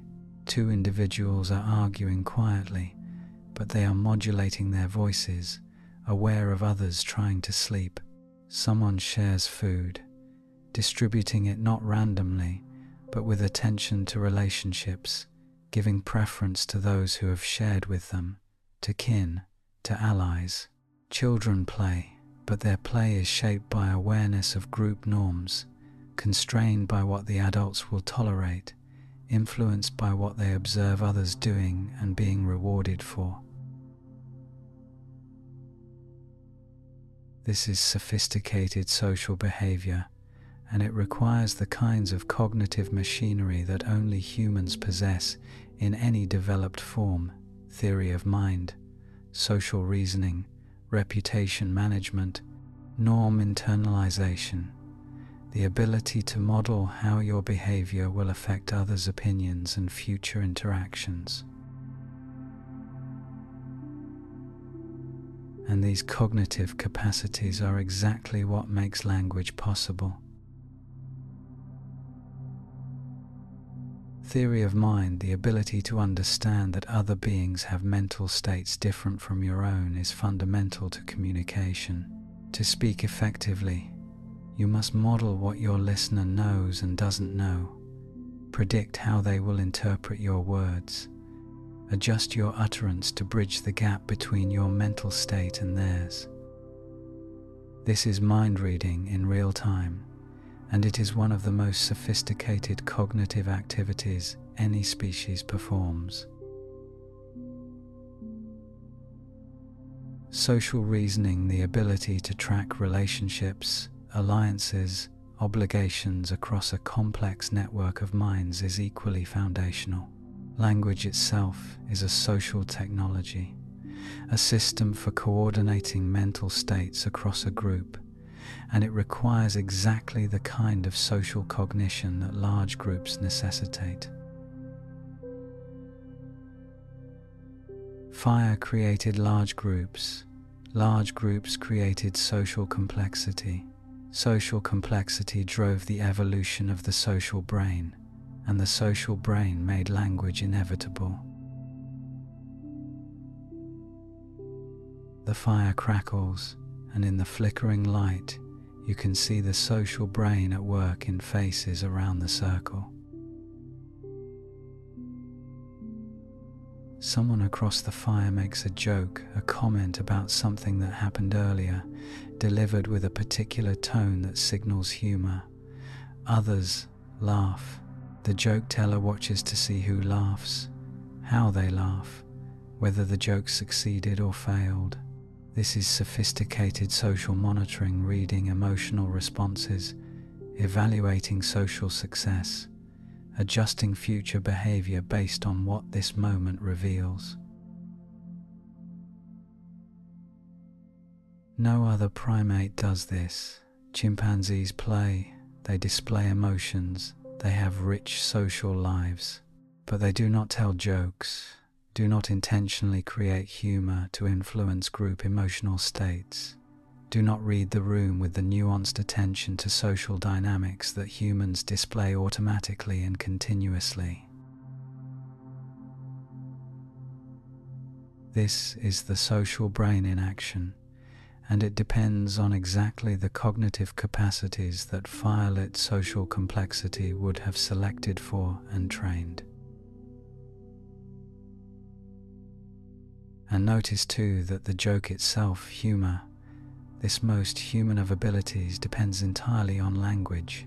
It depends on shared cultural knowledge, on linguistic ambiguity, on the ability to set up expectations and then deliberately subvert them in ways that trigger surprise and pleasure. This is cognitively sophisticated stuff, and it would not exist without the social brain that fire and language co-evolved. Your eyelids are heavy now, but before you sleep, register this. You are a social animal in a way that no other animal is. Your brain was built to manage relationships, to navigate minds, to coordinate a complex social world, and that brain was made possible by fire, which created the large, stable, safe groups where social complexity could flourish and language could evolve. Everything you are, your capacity to think, to speak, to be human, rests on this foundation. Fire made the social brain possible. The social brain made language possible. Language made everything else possible. Sleep now, in the company of your kind, the social primates who burned their way into being, who learned to speak by learning to love, who built the great network of minds that still holds your species together across all the spaces and times where humans gather and speak, and remember they are not alone. The fire has burned down now to a bed of coals glowing red and white, pulsing with heat like a slow breathing. Around the circle, everyone has settled into sleep or the edge of it. The stories have ended. The conversation has quieted. Even the children are still, their small chests rising and falling in rhythm with each other, synchronized by the long hours they have spent in this same space, night after night, learning the deep human skill of being together in safety and warmth. Only you remain awake, floating at the edge of consciousness, watching the coals and thinking about everything that has brought your species to this moment. 2 million years of fire, 2 million years of cooking and eating, of gathering around flames, of learning to speak in the light that made speech possible. 2 million years of the eternal flame that has burned through every human night, carrying your ancestors from savannah to cave, to settlement, to city, to the vast electric-lit world where some descendant of you is watching these words on a screen that would be magic to everyone who sat in this circle before you. The coals shift, settling, and a spark drifts upward, tiny and brief as a soul might be, climbing toward the unimaginable distance of the stars. What have we learned, you and I, in this long journey from the first flame to the words that are carrying these ideas into your mind right now? We have learned that your brain exists because of fire, that the impossible metabolic organ that makes you possible was fed by calories that only cooking could unlock, that time that only fire could provide, that social space that only flames could create.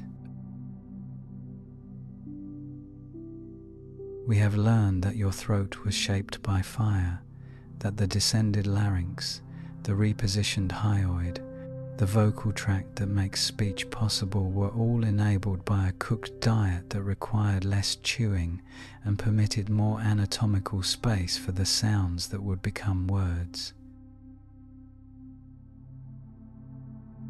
We have learned that your nights belong to fire, that the extended social time after sunset, the safe, well-lit space where groups could gather and communicate, was created and maintained by the technology of controlled burning that your ancestors mastered and carried with them across the face of the earth.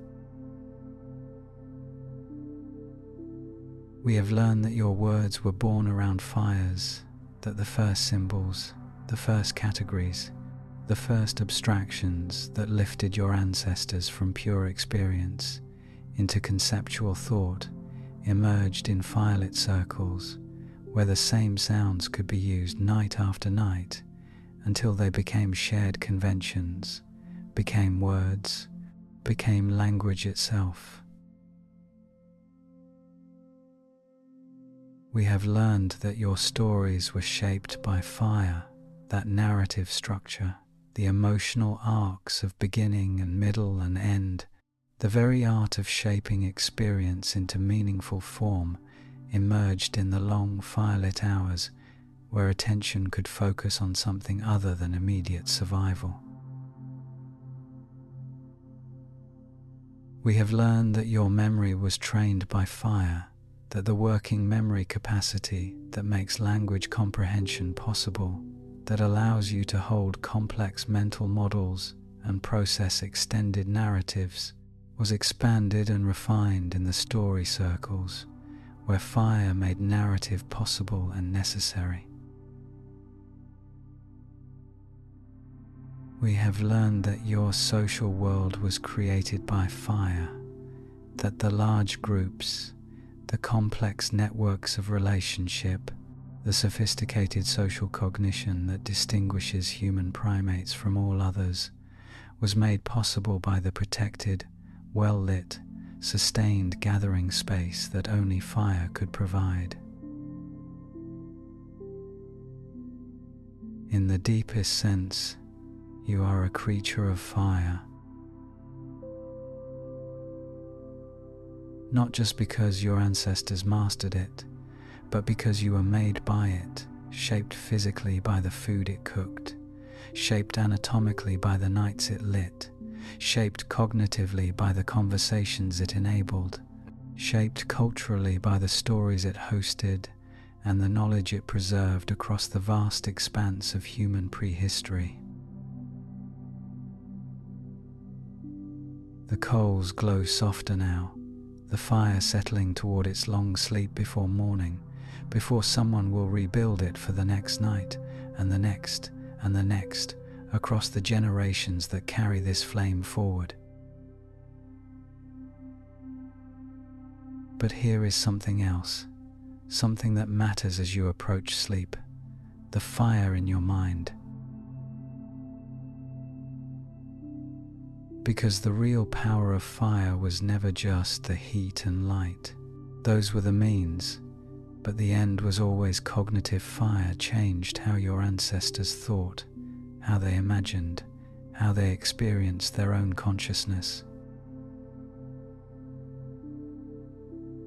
Before fire, consciousness was largely locked in the eternal present, focused on immediate experience, driven by immediate needs, limited to what could be directly perceived and acted upon. But firelit environments created a different mode of being, a reflective, discursive consciousness that could hold past and future in mind simultaneously, that could model scenarios and possibilities, that could use symbols to refer to things not present and plan toward outcomes not yet achieved. This consciousness, this reflective, linguistic, narrative-bearing consciousness is what makes you human in the deepest sense. It is the foundation of all that you are, all that you can be, all that your species has ever achieved and will ever achieve. And it was born around fires like this one, in the long nights when the only light was flame, and the only safety was each other, and the only future was the one you could build together in the warmth of the eternal flame. The coals pulse with heat, and the sparks have almost stopped climbing, and the circle of sleep is complete around you. Everyone has surrendered to the long rest that fire makes safe, the deep restoration that only protected sleep can provide. You will join them soon.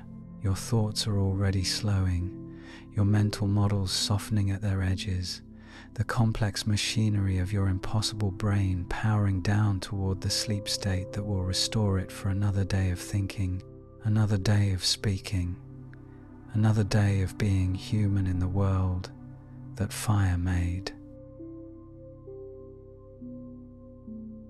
Before you surrender completely, let the fire speak to you one last time, not with words, but with what came before words, with what words emerged from, with what your ancestors knew around their fires for 100,000 generations before they ever spoke a single word. It speaks of warmth. It speaks of safety. It speaks of belonging. It speaks of the great circle that has always contained your species, the circle of firelight, the circle of voices, the circle of minds that have gathered around flames since the first hominid carried a burning branch to the first camp and changed everything that would ever happen afterward. You are part of that circle now, part of the eternal flame that has burned through every human night, part of the great ongoing conversation that fire made possible and that has carried your species from the first word to the words you are processing right now, part of the long story of fire and language and the human mind that will continue as long as there are humans to gather and speak. And remember, they are the creatures that flames taught to speak. Sleep now as the coals settle and the sparks drift upward toward the ancient watching stars. Sleep in the warmth that has sheltered your kind for 2 million years, in the safety that has made everything human possible, in the circle of light that will still be burning when you wake, and every night after, for as long as there are humans to remember what fire gave them and carry its gift forward into the long future that waits. The eternal flame burns, and you are part of its light. Sleep now. Closing.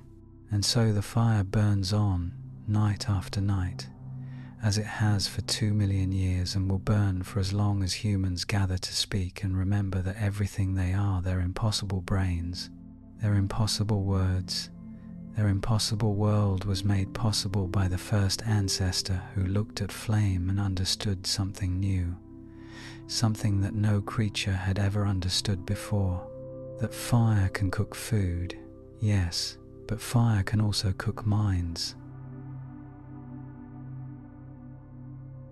The coals settle, The sparks fade, the circle sleeps, and the eternal flame watches over them all, carrying forward the great project of becoming human that fire made possible in the first place, keeping the darkness at bay until the morning comes, as it always comes, as it always has, for the creatures who learn to speak around fires and have never stopped speaking since.